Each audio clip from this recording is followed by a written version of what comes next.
أعوذ بالله من الشيطان الرجيم. بسم الله الرحمن الرحيم. نحمده تعالى حمد الشاكرين ونصلي ونسلم على رسوله الكريم وعلى آله وصحابته ومن اتبعهم بإحسان إلى يوم الدين. ربنا لا تجعلنا فتنة للقوم الظالمين ونجنا برحمتك من القوم الكافرين. أما بعد. Cenab-ı Allah'ın fazl-ı merhameti olan bugün hicretinin 35. yılı Muharrem'nin 20. günü 2013. yılı 24. noyabr günü Hanefi mezhep kitaplardan El-İhtiyar li Ta'lil el-Muhtar degan şu muteber kitapni ders qilib o'qimoqchi. Ders qilish uslubimiz oldidan kitobni bir tunishtirib o'tamiz.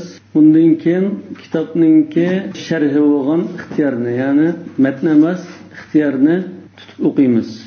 Hanifi mazhabningki dalillarini qisqacha egallab o'tib ketamiz, lekin selishtirma fiqhiga kirmaymiz, chunki sizlar usul fiqhi o'qimagan bo'lg'achqa. Ders jarayonida zo'ril tushunmagan bo'lsa so'ranglar, bo'lmasa darsning oxirida so'ranglar.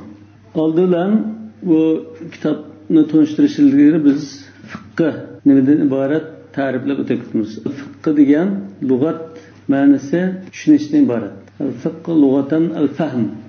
Ba'zi olimlar jinsiy joylarini tushunish yoki boshqacha izohlagan bo'lsa, umuman hamda fiqh degan tushunishdan iborat.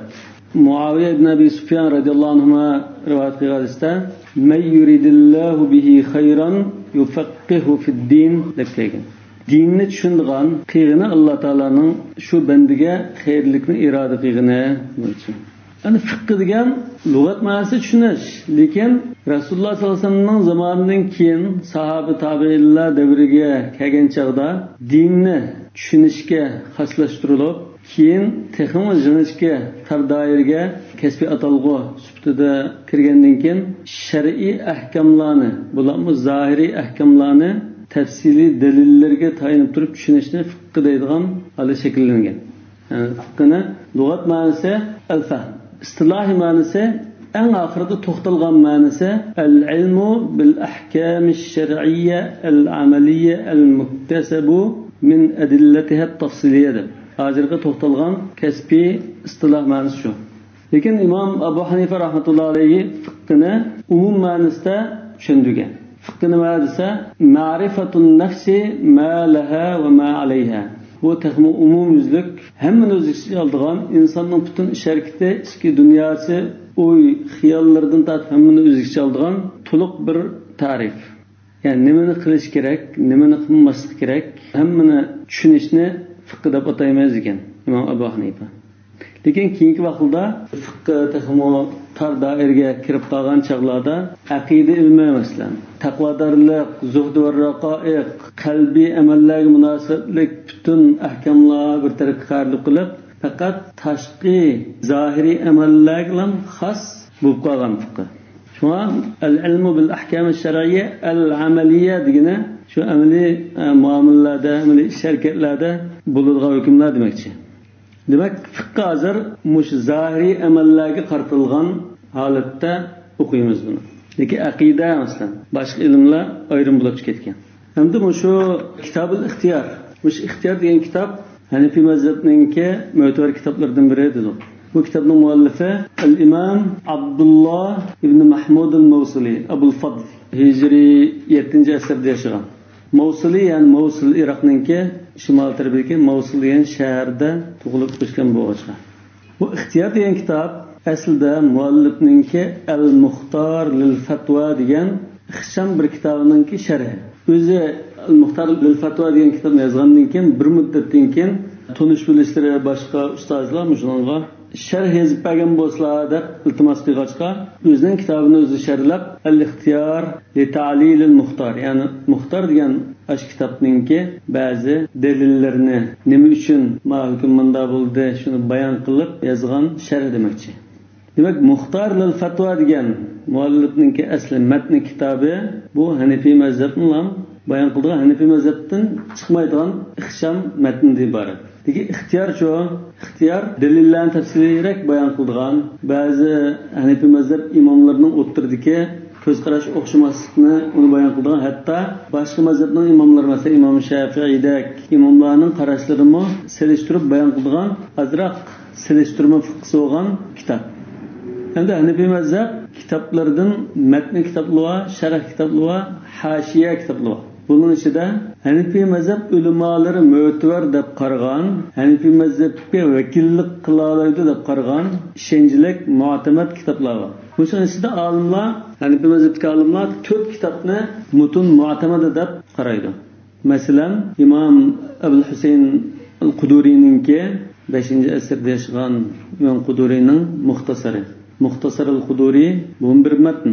Hanifiy mazhabda asosiy muhim kitoblarning birisi. Bunun Al-Lubab, mesela Al-Jawhar an-Nayyira degandek sharhlar bor. Yana birisi Al-Muxtar lil-Fatwa, mushu İmam Mavsulininki İhtiyar degan kitobining asli matni bo'lgan Muxtar degan kitob. Üçüncüsü Majma'ul Bahrayn. Bu İmam Ahmad ibn Ali Muzaffaruddin as-Sa'ati degan olimninki mashhur kitobi. Bu mu Hanifiy mazhabdagi muhim matnlarning birisi. To'rtinchisi Kanzud Daqaiq. Bu İmam Nasafininki mashhur matni. Bundan başka bazı metni kitapları var. Bazı alimler mesela bizim diyarımızda Orta Asya yoki Mavran Nahr diyarlarda metnul viqoya bekrek meşhur. Yani şu diyardaki alimler yazgan bo'lg'achqa, şu yerda ko'p o'qitilib, tunilgan bo'lg'achqa, bazı alimler meşhur metnin qatoriga viqoya bu Taj Sharia Mahbubi. Şu alimninki kitobi. Yani bunun şer'i viqoya var. Bizim diyarımız takım meşhur. Yani müştalipler bunun şer'i viqoya. Bu şer'i viqoya Ubeydullah ibn Mas'ud yani Sadr-ı Şeria al-Mahbubininki yani şu alimninki nevresinden değil. Nevresininki şu çoğundasının metni kitabı yazgan şerhi. Bu şer'i viqoya yoki al-viqoya degan kitap hammasi aş Hidoya degan kitobning ixchamlashtirilgan yoki sharhlashtirilgan nusxasi. Viqayat rivoya li masailil hidoya deydi şu. Hidoya masalalarga yozilgan kitob. Bundan hozir biz muhim, mu'tamad, muxtasar yoki shu mutunlardan 5-6 sanab o'tdik. Muxtasar al-Quduri, al-Muxtar al-Fatwa, Majma'ul Bahrayn, Kanzud Daqaiq, Matn al-Viqoya. Uning kitob Hidoyaning asli teksti bo'lgan Bidayatul Mubtadinimi sanadi g'aliba. Hidoyami xuddi o'sha ixtiyor Muxtarning sharhi bo'lgandek Hidoyami Bidayatul Mubtadininki sharhi. İmam Mirg'inani o'zi yozib Bidayatul Mubtadini keyin Hidoya deb sharhlagan. Ana shu ixtiyorni biz o'qishga tanlab ixtiyor qilishda bir qancha sabab bor. Masalan, nima uchun sharh viqoyani o'qimadik? Nima uchun Hidoyani o'qimadik? Nima uchun boshqa kitobni o'qimadik? İxtiyorni tanladik. Birinchisi ixtiyor iboralari nihoyat ravon. Mana taqidul lafzi ma'naviy degandek ajamlarda ko'riladigan bunda ibora murakkablik yo'q, tushunishlik. Ikkinchisi buning hajmi o'ttira hal. Yani bak tafsiri bak uzun emas, bak qisqa emas, dalillarni bir qadar tushuntirmaydigan, boshqa olimlarning boshqa qarashlarini tushuntirmaydigan o'ttira hal bo'lg'achqa dastlabda o'qiydiganlar munosib ko'rilgan. Uchinchi sabab ixtiyorni azhar to'liq o'ttirida o'qitishga tanlab bekitgan kitob. Navanikin azharninki o'qishliqini tanlagan ustozlar mush kitobni eng munosib deb qaragan bo'lg'achqa shu bosqichdagi o'quvchilarga buning bir tanlashda alohida o'rin turadiganligini ko'rsatdi. Biz buni o'qigan vaqtimizda ayni zamanda shu ma'hadda imtihon bersak yoki shuni o'qisak foydasi bor qo'shimcha. Endi Hanifiy mazhabdagi boshqa muhim kitoblar bor. Hanifiy mazhabninki asosiy kitoblari nega taqildi desam, İmam Muhammad ibn Hasan ash-Shaybani rahmatullohi alayhi berib taqildi. İmam Abu Hanifaning shogirdi. İmam Muhammad ibn Hasan İmam Abu Hanifaninki fiqhlarini yozib qoldirgan zot. Muhammad ibn Hasan Shaybanininki Al-Jami' as-Saghir, Al-Jami' al-Kabir, Az-Ziyadat degandek 5-6 kitob var. Mush kitob Hanifiy mazhabda zahir rivoyat deb ataladi. Yani ishonchlik yo'l orqali kelgan rivoyat kitoblari demoqchi. Yani mush kitoblarni As-Sadr Shahid degan olim Al-Kafi deb bir kitob to'plagan. İmam Muhammad ibn Hasan Shaybanining 6 asos ishonchli kitobini Al-Kafi degan bir kitob to'plagandan keyin El-Kafi degan kitobni imom Saraxsi Al-Mabsut degan kitobda sharhlagan. Bu mana matni va sharh deb ayrim o'qima ikkisini yug'urib o'tgan sharh. İmam Saraxsi ba'zining shu chaqdagi podshohga chiqish sababi bilan bir quduqqa tashlanib turmada so'langandek quduqqa tashlangan. Shu turmada yetish jarayonida taliblari quduqning ustida turib, İmam Saraxsi quduqning ostida turib, taliblarga yoda yozaki so'zlab berib, taliblar yozib qoldigan 15 mujallal kitob Al-Mabsut. Bu bir qarashqa bir islom mo'jizasi deyishga bo'ladigan. Yani bir olim ya bir iborada xatolik yo'q yoki boshqa kitoblardan hadis, oyat, hadislarni naql qilishda bir xatolik yo'q yoki arab tilida o'zi ajam bo'lsa-mu, arab tilida bir yerda bir xatolik uchrab qolmaydigan. Bunda holatda quduqning ostida turib ustidagi taliblarga imlo qilib bergan kitob 15 mujallad. Hozir bozorda bor. Yani bu Hanefi mezhepte zahir rivayetini El-Kafi şırınça kıldı, topladı. El-Kafi'nin Mabsut şerhildi mi? El-Mabsut Hanefi mezhepte en şenlik asas kitap. Eğer baş kitaplarla Mabsut'ninki bayan kıyığına okşaşmaya kalsa Mabsut'nin hesap buldu. Şuna Hanefi mezhep alimleri la yu'amalu illa bihi ve la yu'avvalu illa aleyhi. Başkasıyla bayan kıyığın hüküm okşaşmaya kalsa Hanefi mezhepten şu Mabsut'taki hesap. Mesela Hidaye bilen Mabsut'taki Hanefi mezhebinin karşı okşa çıkması mümkün. Bu çağda biz Hanefi mezhepte kaysi hesap deyimiz? Mabsut'taki hesap. Çünkü Hanefi mezhep ulemalarda mesela bizim Orta Asya'daki Müşmir Gînani mesela. Ubeydullah Mahbubi, ay bizim diyardaki aşı ulemalar ma'lum mezgil Hanefi mezhebininki rolunu tutman qalba. Yani Irak'tan Orta Asya'ya ötkilgen. Şu çağılda bütün dünyadaki Hanefi mezheptikiler şu bizim vücutlardaki ulemanın ağzı qaraytı şunun kitabını okuyuptu. Bunu kitapta İmam Abu Hanife bir narsa degan bo'lsa, da kelib boshqa yerga tortib ketgan yerlar bor. Abu Hanifening o'g'li boshqa yerga qoldi, bu boshqa yerga olib ketgan yerlar bor. Unda ondikan Hanefi mazhabga vakillik qilish qonun hisob desak, İmam Abu Hanife va shogirdlarininki degan hisob bo'ldi. Bu boshqa olimning boshqa yerga tortib ketib boshqa degan qarashi İmam Abu Hanife'ga denge qo'ysak yoki mansub qo'ysak bo'lmaydi deb hisob bo'lganini, Hanefi mazhabiga vakillik qildigini o'sha Al-Mabsut degan ulamo. Bundan boshqa muhim kitoblardan Al-Hidaye. Hidaye bizning derimizda mashhur. Fiqh o'qiydiganlar musa Hidaye o'qiydi yoki sharh o'qiydi. Hidaye mo biz yuqori bayon qilgandek muhim kitoblarning birisi Bidayatul Muqtadini yozib bo'lgandan keyin muallifi Hidaye degan sharhini yozgan. Yani bu Hidaye degan kitobni yozish jarayonida 14 yilmi ro'z tutgan holatda tahorat bilan yozib qolgan kitob. Yani bu kitoblarni Riyaz Solihin deymiz, Hidaye deymiz, ya İbn Kesir deymiz. Bu kitobni nima uchun shunda bütün islom dunyosi yuzlanib o'qib shunda mo'tabar deb qaraydi desa, asli tigida bu yozgan ulamoninki o'sha kitobni yozishdagi ixtilosi bilan singdirgan ajri nihoyatda cho'ng bo'lg'achqa shunda.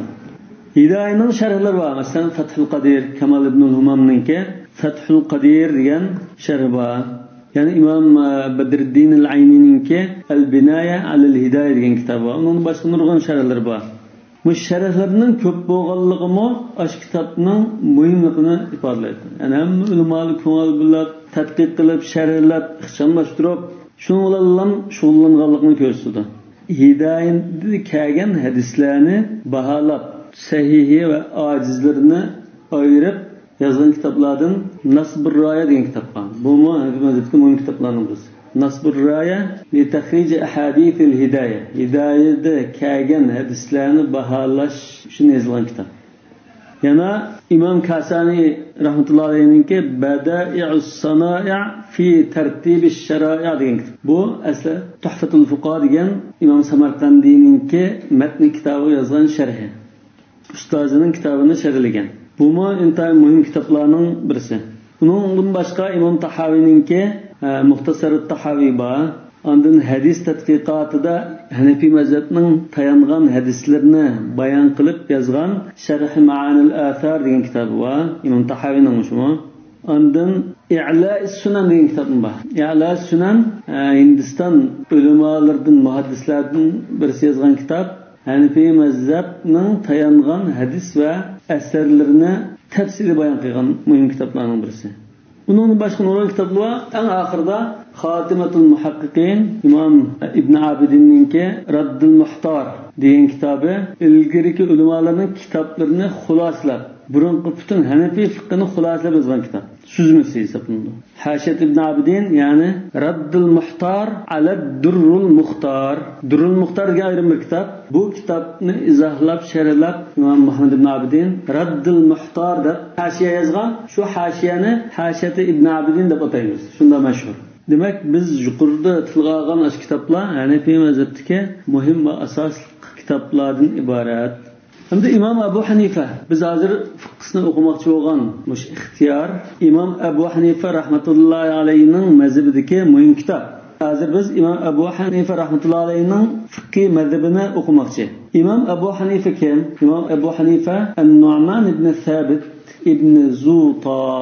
Dadısının ismi Thabit, şoň dadısının ismi Zuta. Bazı rivayette Mirziban da mükildi. Mirziban belki beglik unvanı boluşu mümkün. At-Taymi bu bir nisbeti. Qays qabilining qo'lda musulmon bo'lgan bo'lsa, shu qabiliga intisab qilib nisbat beriladigan ish batdi. Bani Taymullah degan qabilining qo'lida musulmon bo'lgan bo'lsa, dadisi Thabit va Imam Abu Hanifa şu At-Taymi vela demakchi. Al-Kufi yani Kufada tug'ilgan, o'sib bitilgan va shu yerda yashagan demakchi. Vafot bo'lgan yeri Bag'dod deyman. Demak, imomninki ismi An-Nu'man ibn Thabit ibn Zuta At-Taymi Al-Kufi. İmomninki kunyati Abu Hanifa. Nima uchun Abu Hanifa deb kunya berilgan? Hanifa deb qizi bormidi yoki boshqa sababmi? Vallohu a'lam. İmam Abu Hanifa hicretning 80-yili, yani rajih qarashda 80-yili tug'ilib, 150-yili vafot bo'lgan. Endi imomninki ustozlari va shogirdlari kimlar? İmam Abu Hanifa rahmatullohi alayhining ustozlari ko'p, lekin asos 20 yil izchil oldida o'tirib ilm o'rgangan ustozi Hammad ibn Abi Sulayman. Yani İmam Abu Hanifa hozir o'zidan tortib ustozli bir necha amsa tabiiylar. İmam Abu Hanifa mi rajih qarashda tabiiy. Ba'zi sahobalarni ko'rgan. İmam Abu Hanifa muqim 20 yil oldida o'tirib ilm olgan ustozi Hammad ibn Abi Sulayman. Hammad ibn Abi Sulaymanning ustozi İbrahim an-Nakhai. Bu mashhur tabiiy. İbrahim an-Nakhaining ustozi Alqama ibn Qays. Alqama ibn Qays an-Nakhai bu. Shu İbrahim an-Nakhaininki tag'isi bo'lishi mumkin. Hem Alqama Abdullah ibn Mas'ud radıyallahu anhu'dan ilm algan. Abdullah ibn Mas'ud radıyallahu anhu Resulullah sallallahu aleyhi ve sellem bilan bütün gazatlarda, yürüştürüşlerde hem yerlerde billah hemravlab Resulullah'dan ilm algan zat. Sahabe kiramlarning en bilimliklaridan birisi. Davaniken Resulullah'dan Abdullah ibn Mas'ud ilm algan, Abdullah ibn Mas'ud'dan Alqama ibn Qays an-Nakhai bu algan, Alqama'dan İbrahim an-Nakhai algan, İbrahim an-Nakhai'dan Hammad ibn Abi Sulayman algan, Hammad ibn Abi Sulayman'dan İmam Abu Hanife an-Nu'man ibn Thabit radıyallahu ta'ala anhum ilm algan. Demek hazır İmam Abu Hanife rahmetullahi aleyhi'nin ilmi qanday ilm?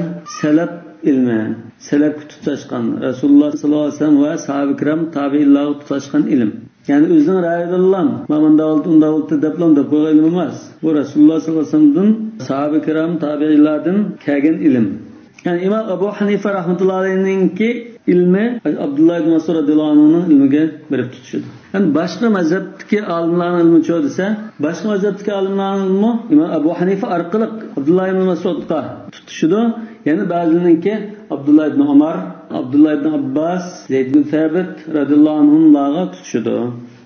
Abdullah ibn Mas'ud radıyallahu anhuni Hazreti Umar ibn Xattab xalifa vaqtida Iroq fath qilinib, islom diyarlari kengayib, nurg'un kishilar musulmon bo'lib kirgan chaqlarda Iroqda maxsus evatgan. İslamiyatni o'rgat, ilm taratgan deb Abdullah ibn Mas'udni evatgan. Ona Kufada turib, o'sha Alqama, masalan, İbrahim an-Nakhai qatorliq ashurni tarbiyalagan. İmam Abu Hanifa'ning yana boshqa ustozlarim bor. Lekin biz shu muqim 15-20 yil izchil o'tirib ilm olgan asos shayxini tilga oldik. İmam Abu Hanifa shu ustozga vafodorlik yuzidan o'zining o'g'lini Muhammad deb atagan, ustozining ismi bilan atagan. İmam Abu Hanifa'ning shogirdlarining ichida o'zining o'g'li Muhammad ibn Abi Hanifa bor. İmam Ebu Hanife ana Ata ibn Abi Rabah, Ekrime, Nafi', Amr ibn Dinar, Qatada, hatta mesela Ja'far as-Sadiq, Rabi'a, İmam Malik'in ustazı Rabi'a, şu imamlardan ilim algan. Yani İmam Ebu Hanife'nin şagirdleri çoğu. İmam Ebu Hanife'nin şagirdleri imtihan köp. Lakin bunun meşhurlardan İmam Ebu Yusuf al-Qadi, İmam Muhammed ibn Hasan el-Şeybani, İmam Züfer ibn al-Huzeyl, yani İmam Ebu Hanife'nin oğlu Hammad, yani Al-Hasan ibn Ziyad al-Lu'lu'i, Süfyan al-Thawri, yani meşhur zatlardan Abdullah ibn Mübarek, Zahid, Mücahid alimlerinin birisi.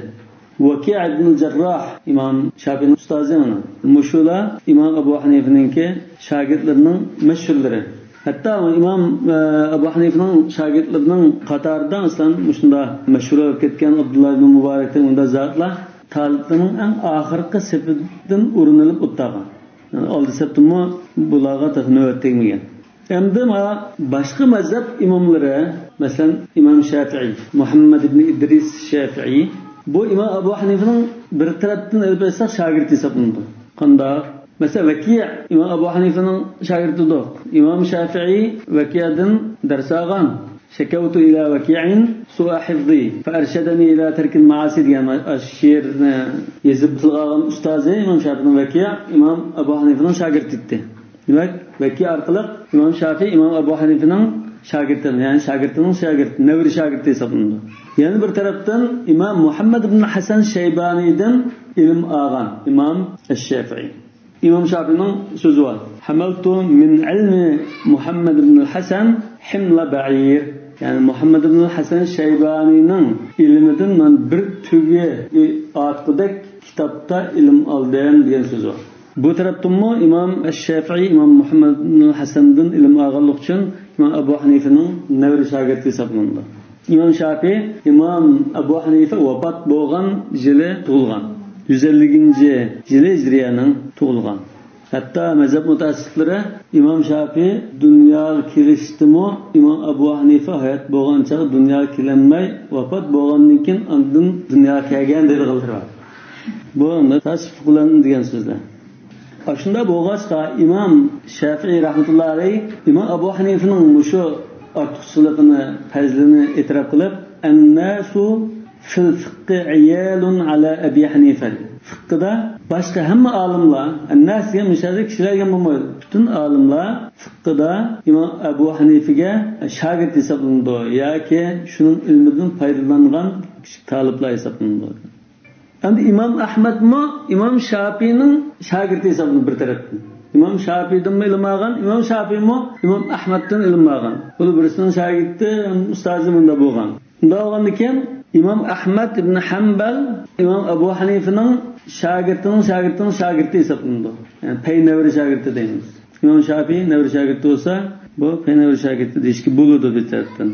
Çünkü İmam Şafii'den ders algan, İmam Şafii İmam Ebu Hanife'nin şagirdinden ders algan. Yeni bir taraftan İmam Ahmed ibn Hanbal İmam Ebu Yusuf al-Qadi'den ders algan. İmam Ahmed ibn Hanbal derslep qilib, Hanefi mezhebini o'qib, Hanefi mezhebda İmam Ebu Yusuf'dan fiqh o'qigan. Fiqh ilmini algan.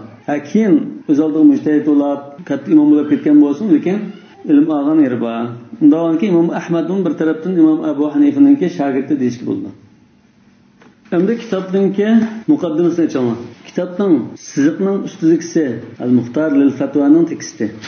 Siziqning ostidagisi yoki o'ttirdagisi desak, bizning bosimizda bu Al-Muxtar lil-Fatvaning sharh bo'lgan ixtiyorning teksti. Eng ostidagi siziqning ostida mush kitobni nashrga tayyorlashninki izohatlari bor. Hozir biz kitobning oxiri qadar inshaalloh o'qiydiganimiz Al-Ixtiyor matnini o'qiymiz. Lekin kitobning muqaddimasi muhim bo'lg'achqa, Muxtarning muqaddimasini o'qib o'tib, undan keyin ondan ixtiyorning matniga tushib ketmoqchi inshaalloh. Bismillahirrohmanirrohim. Muqaddimatul Muxtar. Al-Muxtar lil-Fatvani yozgan chog'da sungan muqaddimasi ekan. يقول المصنف رحمه الله تعالى في مقدمة المختار دائما الحمد لله على جزيل النعماء نعماء أنعم degan ma'noda ne'matning ko'pligi. Jazil degan katta, cho'ng degan ma'noda. Katta ne'matlarga qarta Alloh taologa jami hamd sanolar bo'lsin. Ahmaduhu ala jalili ala'i A'la deganmi? An'am o'xshash ne'matlar degan bo'ldi. Mufradi ilyun yoki ulvun.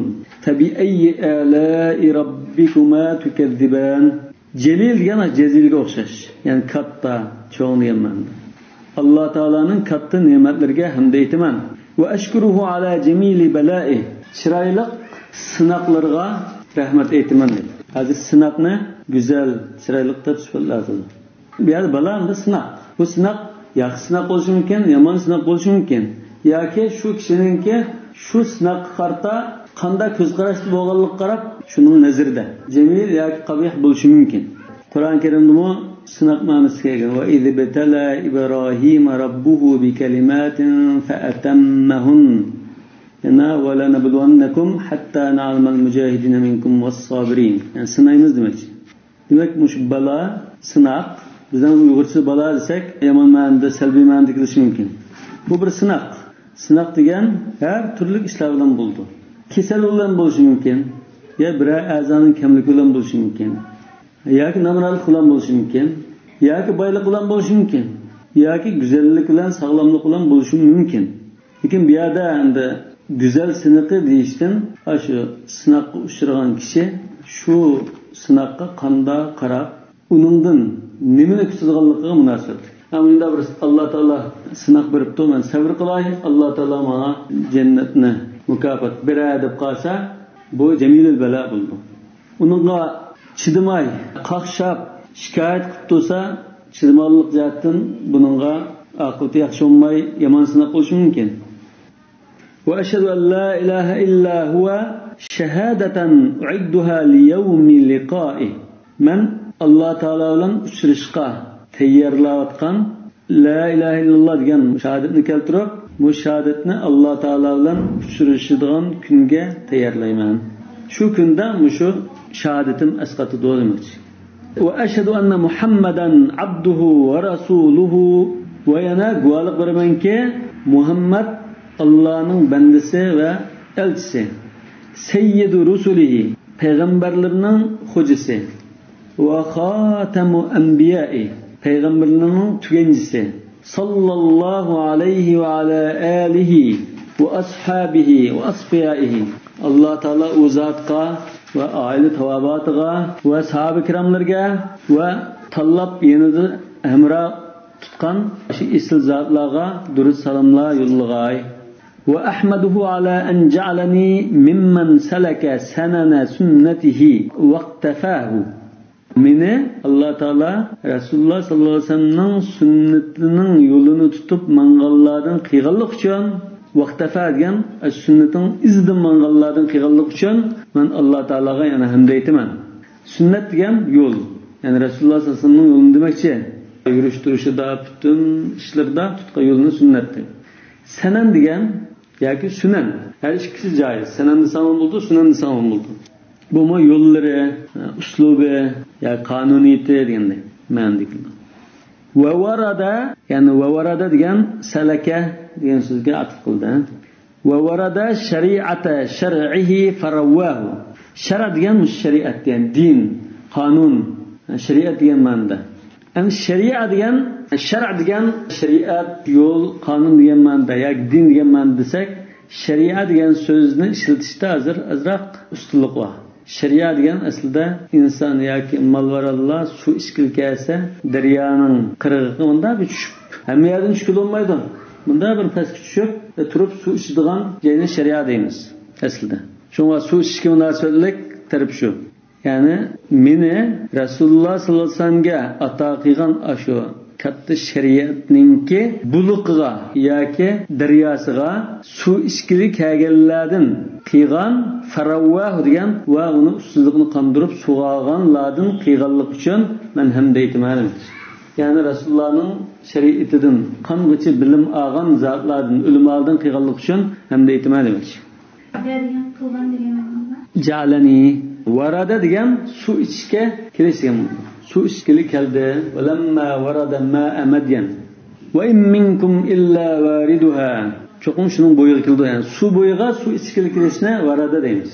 shariatining daryosidan yoki buluqidan suv ichgili kelgan va qong'icha suv ichgan, ya'ni ilm olgan ulamodan qiyganlik uchun hamda aytma Alloh taologa dedi. Hamda man ghamaratu ni'amuhu. Qanday hamda aytma hamda aytishdan naqadar hamda bu. Hamda man ghamaratu ni'amuhu. Allohninki ne'matlari ko'p o'tgan kishining hamdasini aytma. Shunda kishi qanday darajada qattiq qanday esa men shunday aytmayman. Va ammatu atayahu. Ataya degan ne'matlar. Yani berib o'tgan hadiyalari, ihsonlari, ne'matlarimiz. Bergen ihsonlari ko'mib o'tgan kishi qanday hamda esa Alloh taologa shunda hamda aytma. Yani ammatu bilan ghamaratu ikkisi jumla. Va ba'du. Endi maqsad kelsak, endi sana aytgandan keyin endi kitobni yozishdagi maqsadni bayon qilib o'tirdim. Faqad raghiba ilayya man wajaba jawabuhu alayya. Men teklifini rad qilolmaydigan, amanda qilpasli desa, cho'qim zodi qilmasam bo'lmaydigan ba'zi aziz qadrdonlarim mendan talab qildi dedi.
أعوذ بالله من الشيطان الرجيم بسم الله الرحمن الرحيم نحمده تعالى حمد الشاكرين ونصلي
عنه وارضاه.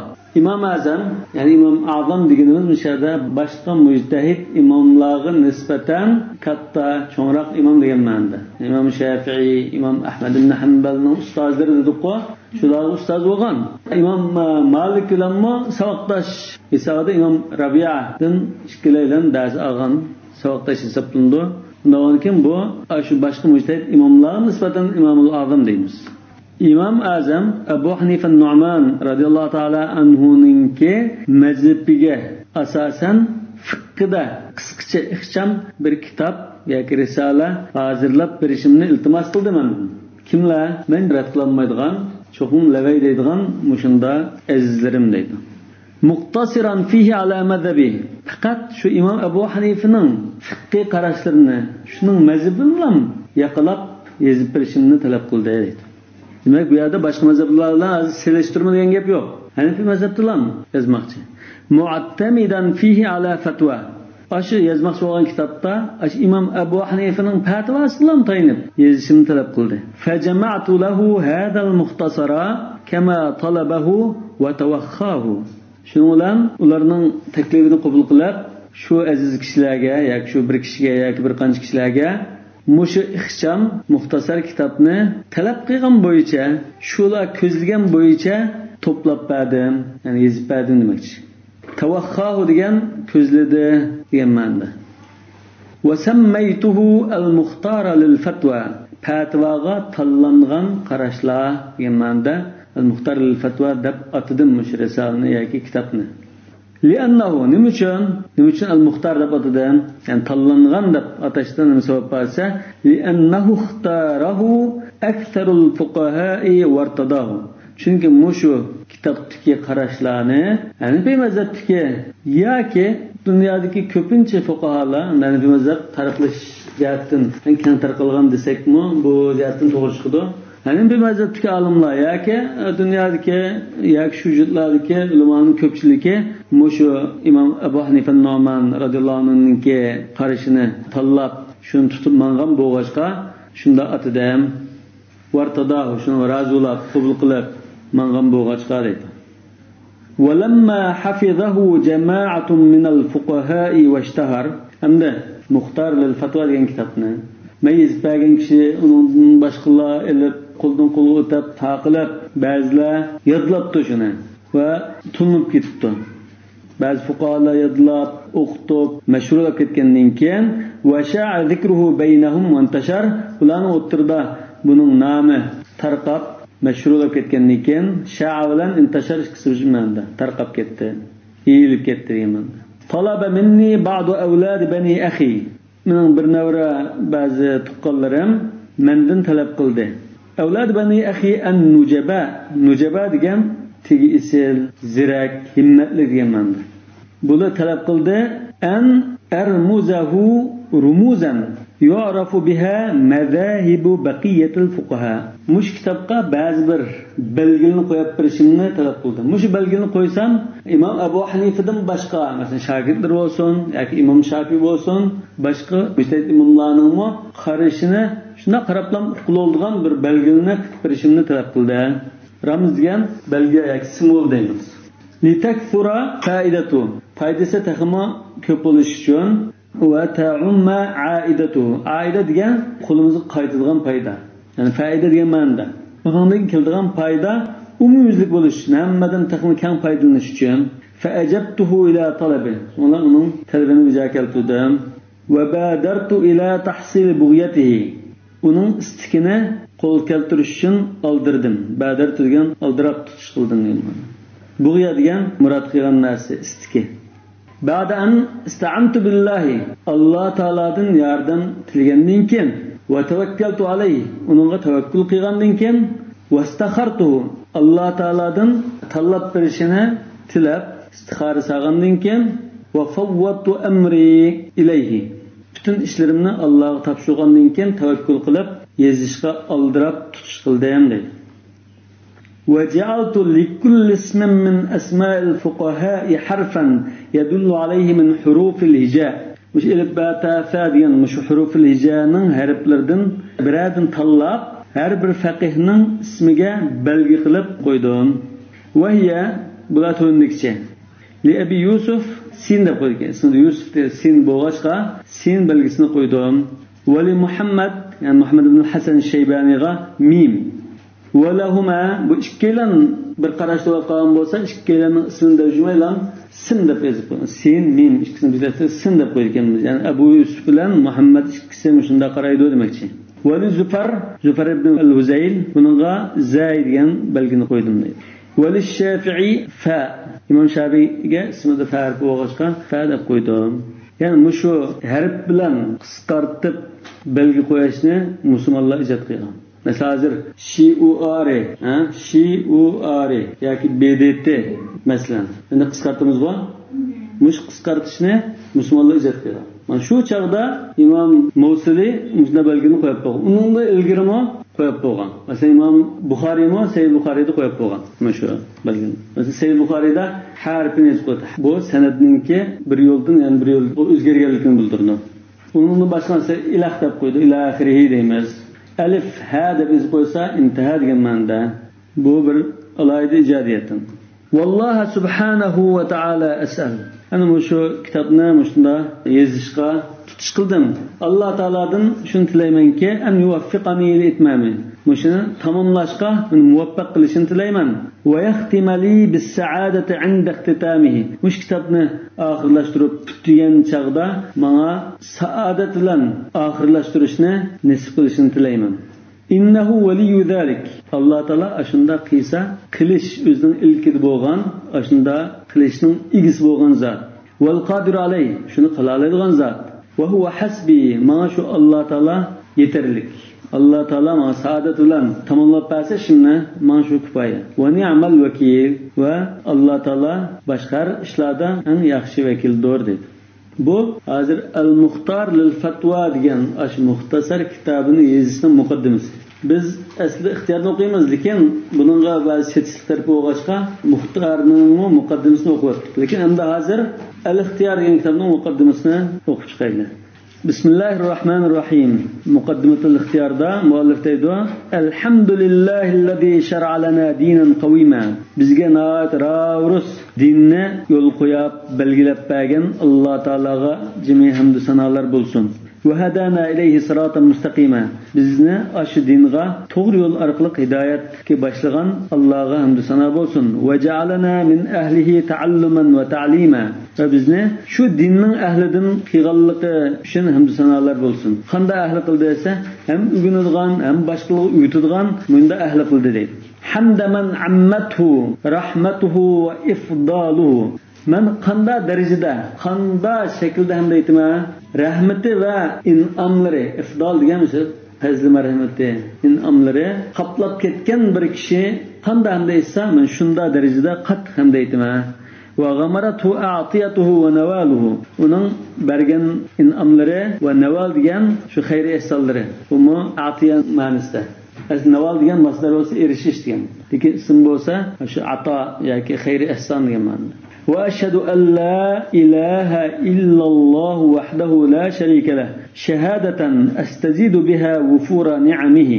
من دبر شهادة ديتما قوالق برما قندا قوالق دسا مش قوالق ولن من الله تعالى نعمتنا تخمو köprek بوسيكن طلق بوسيكن دب مشو شهادتنا واستقرب köprek nimet تليمن ديت. وأستنزل بها وفود كرمه. كرم ديان سخاوته. Ve Allah Teala'nın sehilikinin mükafatlarını şürüşke tirişmenlik. Vufud diyen aslında ömek, elçi diyen manda. Bir müşahede sehilikinin aldın ivat tutturduğun mükafatları demek için. Ve eşhedü enne Muhammeden abduhu ve rasuluhu. Ellezî cema'a bimeb'athihi şemlel hakkı ba'de teferruqihi. Muhammed sallallahu aleyhi ve sellem'e Allah'ın bendisi ve Resulü de guvalık verme. Bu zat özünün ivatilişi bilen, bimeb'athihi diyen peygamber kılıp ivatilişi bilen çeçilip ketken hakkını cemligen deydi. Paç çeçilip ketken dersine bir yere ekegen demekçi. Ve qama'a bi risaletihi hizbel batili ba'da tatarruqihi. Ve batıl nahak partini, guruhni o'zining payg'ambarligi bilan bosturgan deymiz. Qamalgan bosturdi, yo'qotdi, adibnadi degandek ma'noda. Ba'da tatarruqihi, sizlarning tatarruqmi? Sizlarning kitobimi? Ba'zi nusxalarda tatawwuqihi deb kelgan. Tatawwaqa yani bo'yniga taqaqulab silingandan keyin degan. Yani ba'da tatawwuqihi batil haqni chirmib olgandan keyin degan ma'noda. Batilning guruhini yo'qotdi deydi. sallallahu aleyhi ve ala alihi ve ashabihi ve etba'ihim ellezine seleku senene sünnetihi yaki sünenihi ve savabihi. Allah Teala şu zatqa ve ayel tavabatqa ve ashab-ı kiramlarga durust salamlar yo'llag'ay ve şu zatning sünnetining yo'llarida mangan ve to'g'ri yo'lda mangan shunga ergashgan zotlarga durust salamlar yo'llag'ay. Ve ba'd endi maqsad kelsak fakuntu jama'tu fi unfan shababi men yoshlik davrimda yosh vaqtimda unfan degan yoshlikka urg'ib turgan vaqtlarni yaş vaqtimda muxtasaran fil fiqh li ba'd al mubtadi'in min ashabi mening hamrohlarimdan yangidan fiqh o'qiyman fiqh o'qiyman deganlarga fiqhda bir ixcham bir kitob tayyorlab bergan yuqorida tayyorlagan al muxtar lil fatwa demoqchi va sammaytuhu bil muxtar lil fatwa buni fatvoga tanlangan kitob deb atagandim ixtartu fihi qawl al imam abi hanifa rahimahullah bu kitobda imam Abu Hanifa rahmetullahi alayhinki qarashini tanlagan shu imomninkilarni tanladi iz kana huval awwal wal awla nima uchun shundan tanladi chunki bu mujtahid imomlarning eng dastlabki eng boshda kelgan to'rt imomlarning ichida masalan eng boshda kelgan wal awla va biz qarashini yaqinlab manashqa eng loyiq bo'lgan demoqchi shunday imom bo'lg'achqa men imom Abu Hanifaning qarashini tanlab yozgandim bu kitobni falamma tadawalathu aydil ulama ulamoning qo'ldan qo'lga o'tkilib keng tarqagandan keyin bu kitob vashtaghala bihi ba'dul fuqaha fuqahalar ash kitob bilan o'rganib o'qitib bunda mashg'ul bo'lgandan keyin talabu minni an ashrahahu sharhan ushiru fihi ila ilal masailihi va ma'ani ash fuqahalar mendan talab qildi deydi mush kitobni bir sharhlab berishimni talab qildi ash sharhida ash kitobdagi masalalarning va mazmunlarning illatini bayon qilib berdi ekanman deydi buni makruh dedik nima uchun mandub dedik nima uchun harom dedik nima uchun buning sababini bayon qildi ekanman va ubayyinu suwaraha shu masalaninki har turli shakllarini bayon qilib berdi ekanman va unabbihu ala mabaniha mabani degan buning qurilmasi qanday qurilgan asli nima buning tarmog'i nima deb o'quvchining diqqatini tortdi ekanman shunga va azkuru furu'an yuhtaju ilayha yana ba'zi bir lozim bo'ladigan tarmoq masalalarni bayon qilib berganman va atamadu fi naqli alayha naql qilishda mush kitobda bayon qilingan naqlga hammaylan tayinlaydigan qilib bayon qilib berganman va anqulu fihi ma bayna ashabina min al khilaf ash kitobda bizning imomlarimizning o'ttirdi bo'lgan ixtilofni bayon qilib berganman ashabina degan so'zga qattiq diqqat qilaman bizim maktabda muhim o'rganadigan narsaning birisi Hanifi mazhabninki fiqhiy istiloh atalg'ulari ashabina degan bu Hanifi mazhabninki mashhur fiqh atalg'ularining birisi ashabinadan maqsad ko'pincha ahvolda imom Abu Hanifa va uning ikki shogirdi al-imam va sohibayn yoki imom va ikki shogirdi uning qatib imom Zufar ibn al-Ruzayr shulardan maqsad qilindi odatda shu imomlar o'ttirdiki ixtilofni naql qilib berdikanman deydi va ualliluhu mujazan qisqacha uning sababini bayon qilaman illatini bayon qilib berdikanman mutavakhiyan fihi al-insof mutavakhi degan boyatin va tavakhahu deb chiqdi ko'zlash ma'nosi bor unda insof bilan yo'l tutishni ko'zlayman yani ixtilof bo'lgandan keyin bu yerda ixtilof qarta birisiga ta'assub qilib birisini tuvan tushirib yo birisini ortiq qo'llab bunday emas insof bilan muomala qilamiz bizning asosini bayon qilamiz demoqchi fastakhartulloh subhanahu va taala shundan men istixora qilib Alloh taoladan men tanlab berishini tilab istixora qildim va fawwattu amri ilay shunni Alloh taolo topshirdim va shara'tu fihi uni tutish qildim shara'a sharazir tutish qilish boshladim demoqchi musta'inan bihi Alloh taoladan yordam talab qilgan holatda va mutavakkilan alayhi tawakkul qilib va sammaytuhu al-ikhtiyar li ta'lil al-muxtar yani muxtar degan ash kitobning masalalaridagi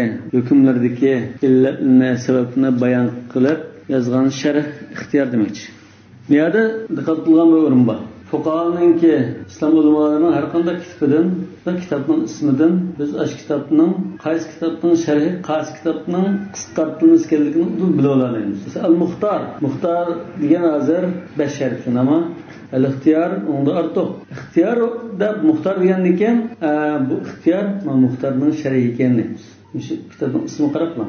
Mesela İmam Nevevi'ninki El-Minhaj deb kitobi. Ma Şafii fiqhida, İmam Beydavi'nin Minhaj-ul Usul'da bu usul fiqh lekin Minhaj-ul Talibin deb kitobi İmam Nevevi'ninki. Buni ba'zi ulamolar qisqartib al-manhaj degan. Minhaj nazir alif qisqarib ketdi al-manhaj. Buni qisqartib meni ilmitib an-nahj degan. Buni bu kitobning shu ismlari qarablam, bu kitob ma'no sharh ekan, ma'no muxtasar ekan deb qilib. Yani al-ixtiyor bir harf ortib qo'yganga muxtarninki sharh ekan degan mazmun chiqadi. Ko'pincha kitoblarda shunda. Wazidtu fihi min al-masail ma ta'ummu bihi al-balwa. Ashu ixtiyor degan sharhda ma ta'ummu bihi al-balwa. Umumiylik hammalarga uchrab turadigan masalalarni qatdim deydi. Yani balvanın şerde hammalar duch keladigan, hammalar undan xoli bo'lolmaydigan kundulik turmushda uchrab turadigan masalalar degan ma'noda. Ve min ar-rivayat ma yuhtaju ilayhi fil fatwa. Yana rivayatlardan fatvada lazım bo'ladigan rivayatni qo'shib ekeldim. Bu rivayatlar hozir Hanefi mazhab imomlaridan kelgan ba'zi rivayatlar demakchi. Yoki fiqh ahkamning dalil bo'lgan hadis rivoyatlari degan bo'lishi mumkin. Yaftaqiru ilayha al-mubtadi mush masalaga kitab nim qildim. Bu masalaga mushu rivoyatlarga yaftaqiru ilayha al-mubtadi. Fiqhni yangidan boshlab o'qiydigan kishi muhtoj bo'ladi va la yastaghni anha al-muntahi. Ilmni tamomlab bo'lib Hanefi mazhabining fiqhini o'qib bo'lganlarmi undan behojat bo'lmaydigan. Ular lazım bulduğan. Vallahi subhanahu ve taala es'al. Allah Teala'dan tileymenki en yuvaffiqani lil itmami vel isabe. Muş kitabımni tamamlashqa meni muvaffaq qilishini vel isabe degan to'g'rini tepib yozalishimga muvaffaq qilishini tilayman. Isabe degan dal tekkuz degan. Mana asabal hadaf degan. O'qitibdi dal tekkuz degan. Haqni dal tepishimga muvaffaq qilishini tilayman. وَيَرْزُقَنِي الْمَغْفِرَةَ وَالْإِنَابَةَ Bana mağfiret ata qilishini deydi. Meni mağfiret qilib etishini deymiz. وَالْإِنَابَةَ ve men davomli Alloh taolaga qaytib turadigan bo'lishimni muyassar qilsa demakchi. Yani inaba degan va anab yani qaytdi degan. Yani Alloh taolo qaytib turadi. Yani Alloh taolaning yo'lidan yani shunda chetnak qilib yani darhol qaytib keladigan demakchi. Ve anibu degandek. İnnehu qadirun ala zalik. Bu zat yani Allah Teala hakikaten şunda iltifat qilishga qodirdir. Ve cedirun bil icabe. Duayimni ijobat qilishga loyiqdir. Cedir degan loyiq. Ve huve hasbi. Mana shu zat kifoya. Ve ni'mal vakil. Men ishlarimni shu zat topshursam, shu zat mening o'rnimda ishlarimni qilib qo'ysa, bu nima degan yaxshi vakil deydi. Ni'mal mavla, nimaga yaxshi ega. Ve ni'man nasir. Nimaga yaxshi nusrat berguchi, yordam berguchi deydi. Demak, hozir biz fiqhni tanishtirgan bo'ldik. Hanefi mazhabining salaf solihlarning ilmiga tutishganligini bayon qildik. İxtiyor degan kitobni tanishtirdik. Hanefi mazhabidagi muhim kitoblarni tanishtirgan bo'ldik va ixtiyorningki muxtorning ikkilasining muqaddimasini o'qigan bo'ldik. Bundan keyin inshaalloh ixtiyorning matnini o'qimoqmiz. Chunki ikki bo'laklik bu kitob. Bir üstündeki tekstke bir asli tekst qarasak bizning diqqatimizni chechitadi. Shunga bir tekstni yaqilabmamiz. Chunki bu ixtiyorning ishida shu muhtarama bo'lganlik uchun. Tushunmaga yolib borma. Matn degan so'zni. Matnning ma'nosimi? Bu matn degan shu kitobning asli teksti degan bo'ldi. Asli gavdasi, asli teksti. Hani bunga masalan biz izohat yozsa bu sharh bo'ldi. Sharhga qo'shimcha izohat yozsa bu hashiya deymiz. Yani bu İslam tarixida ilm ma'rifat taraqqiy qilib ba'zi kitobni sharhlash lozim bo'lib qolgancha sharhlagan. Keyin buni jo'shtirib bo'lmay, o'qib bo'lmaydiganimiz ixchamroq bo'lsa, shu yo'g'inib ketgan kitobni ixchamlashtirishga boshlagan. Bir kengaytib bo'lib, yana bir ixchamlashtirib bundan.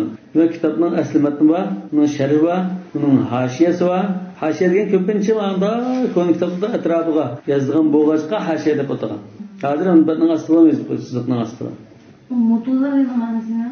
Ya mutun degan ixcham qilib yozilgan kitoblar. Hanefi mazhabda so'z ixcham qilib yozilgan asli kitoblar demektir. Shu mutunul arba'a, ahammul mutunul mu'tamada deyishir. Mesela Sahih Buxoriy o'qisanglar, hadisning o'zini o'qisanglar, Sahih Buxoriyning matni deymiz. Hamda İmam Hafiz ibn Hajar yoki İmam Badriddin al-Ayni buni Fathul Bari'da yoki Umdatul Qari'da sharhlagan bo'lsa, yaqulu sharih fi sharhihi deysiz. Kitobning matni va buni sharhi bor.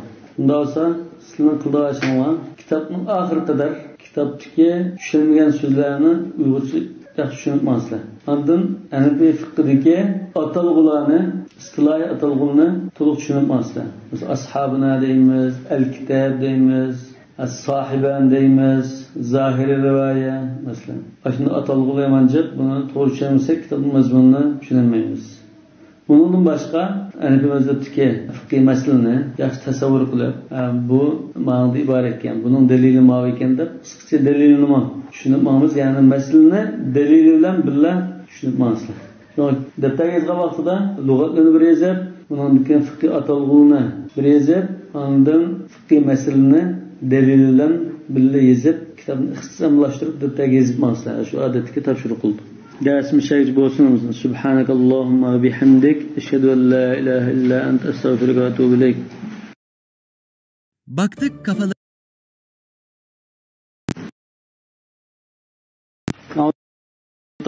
Bismillahirrahmanirrahim.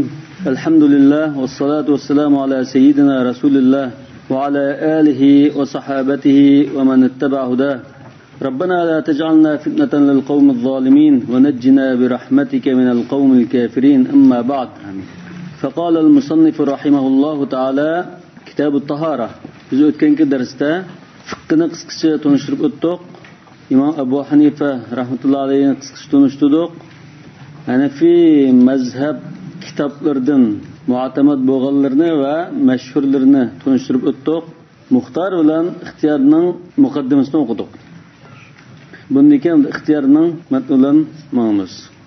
Musannif rahmatullohi alayhi dedi, Kitab at-Tahara. At-Tahara va hiya fil lughati mutlaqun nazafa. Pokizlikni bildiradigan so'z, tahorat degan. Va fi shar'i an-nazafatu anin najasat. Shariatda istilohiy ma'nosi ma'naviyya yoki moddiy, meynatchilikdan pokizlik bo'lishi mumkin. Wal wudu'u fil lughati min al-wada'a. Al-wudu vav pishalat o'qilgan bo'lsa al-wudu. Al-wudu desanglar, ba'zi lug'at olimlari bumi shu tahoratlikni bildirdi yoki masdar deyishi mumkin. Ba'zilar al-wudu degan tahorat oldigan suvni deymiz. Shuna al-wudu desak bi fathil vav tahorat oldigan suv deb ishlatib qoldi ko'pincha ulamolar. Al-wudu tahorat ilish masdar. Endi wudu degan lug'atda nimani bildirdi? Minal wada'a. Vada degan güzellik, pokizlik. Shu ma'nolarda keladi. Muallif debdi va huval husn. Husni jamal, güzellik, chiroylilik. Masalan, hadisda imra'a wadi'a deb keladi. Imra'a wadi'a degan chiroylik. Yuzi masalan nur yig'ib turgan degandek ma'noda. Va fi shar'i wudu degan shariatda istilohiy ma'nosi al-ghaslu wal-mashu fi a'da'in maxsusa. Ma'lum a'zolarni, badan a'zolarini yuvish va silashdan iborat yoki masx qilishdan iborat. A'do maxsusan nimadan iborat? Shu Alloh taolo oyatda degan a'zolar. Yuz, qo'l, put va boshni masx qilish. Va fihi al-ma'na al-lughawi. Shar'iy istiloh ta'rifida wuduning shu lug'at ma'nosiga mazmun bor edi. Nima uchun? Li'annahu yuhassinu al-a'da allati yaqa'u fiha al-ghasl. Chunki yuyilgan a'zolini go'zallashtirdi tahorat degan. Yuvgan sira paqrab go'zallashadigan gap. Wal ghaslu al-isala. Ani yuyish degan nimadan iborat? Mush fiqh kitoblarda nurg'un sharikatni ta'riflaydi. Ta'riflashi boshqa narsadan farqini ayirish, hukmini aniq bekitish. Mesela o'lam desa, o'lam degan nimadan iborat? Manda bo'lsa o'lam deymiz degandek. Yani mesela juish dedi. Bu lug'atga munosabatli kishi bo'lsa, mesela juish nimadan iborat? Bu suvni iqtish. Mesela badanga suvni tekkizib iqtishdan iborat. Al-isala degan iqtish. Wal mashu, endi masx qilish desa al-isoba. Isobani biz dal tekkizish dedik. Mesela qo'lni namdab suvning namligini bir badanga tekkizsak, bu masx bo'ldi. Bundan keyin yuvish bilan masxdan ikkisining farqi shu. Badanning ustidan suv iqsak, yuvish bo'ldi. Suvni tekkizib iqtmasak, masx bo'ldi. Ve sebebu fardiyetil vudu muş taharatning farz bo'lishning sababi nima sababdan farz bo'ldi? Nima uchun taharat olamiz? Demaslik kelsak, bu namoz o'qish maqsad qilganda bilishimiz kerak bo'lgan muqaddimatul vojib deymiz. Usul fiqhda muqaddimatul vojib. Namoz farz. Farzni boshqa mazhabdagi ulamolar vojib deb ataydi. Farzning muqaddimasi yoki sharti namoz o'qish uchun shu taharat bo'lmasa bo'lmaydi. Mushundan hozir taharatning hukmi nima degan savolga javob chiqib qoldi. Shunami? Namoz o'qimoqchi bo'lsa taharat qilishning hukmi nima? Fard. Yani ayrim taharatning hukmi farz demagan bo'lsa-mu, hozir taharat qilishning farzligining sababi degannikin farzgan degan gap chiqib qoldi. İradatus sola, yani namoz o'qimoqchi bo'lgan chaqda taharat qilish farz bo'lishning sababi namoz o'qishni maqsad qilish. Liqavlihi ta'ala İza qumtum ilas-salati faghsilu. Yani kitaplarda ayetning ashdal misal qildigan yerini, dalil qildigan yerini kesiblam oladi. Yani oyatni butun o'qimasin. Ya ayyuhallazina amanu idza qumtum ilas-salati faghsilu wujuhakum wa aydiyakum ilal marafiqi wamsahu bi ru'usikum wa arjulakum ilal ka'bayn. Yamush ayet.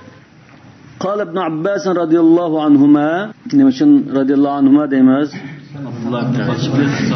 Abbas ve Abdullah her ikisi sahabe oğulluqtun. Ma'nahu İza aradtumul qiyama ilas-salati ve entum muhdithun. Tartını yoqlab qilib namoz o'qishga turmoqchi bo'lganinglarda, namoz o'qi degan vaqtinglarda tart ilinglar degan bo'ldi deb tafsir qilgan. Demak, hozir bu oyatning zohiri qarasak hozir. Zohiri nimani bildirdi? Tartını bo'lsin, tartını yo'q bo'lsin.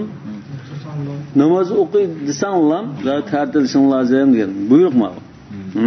Lekin Ibn Abbas radhiyallohu anhu tartını yo'q bo'lgan ahvolda dedi. Taharat olsa, ikki namoz o'qisak bo'ldi demoqchi.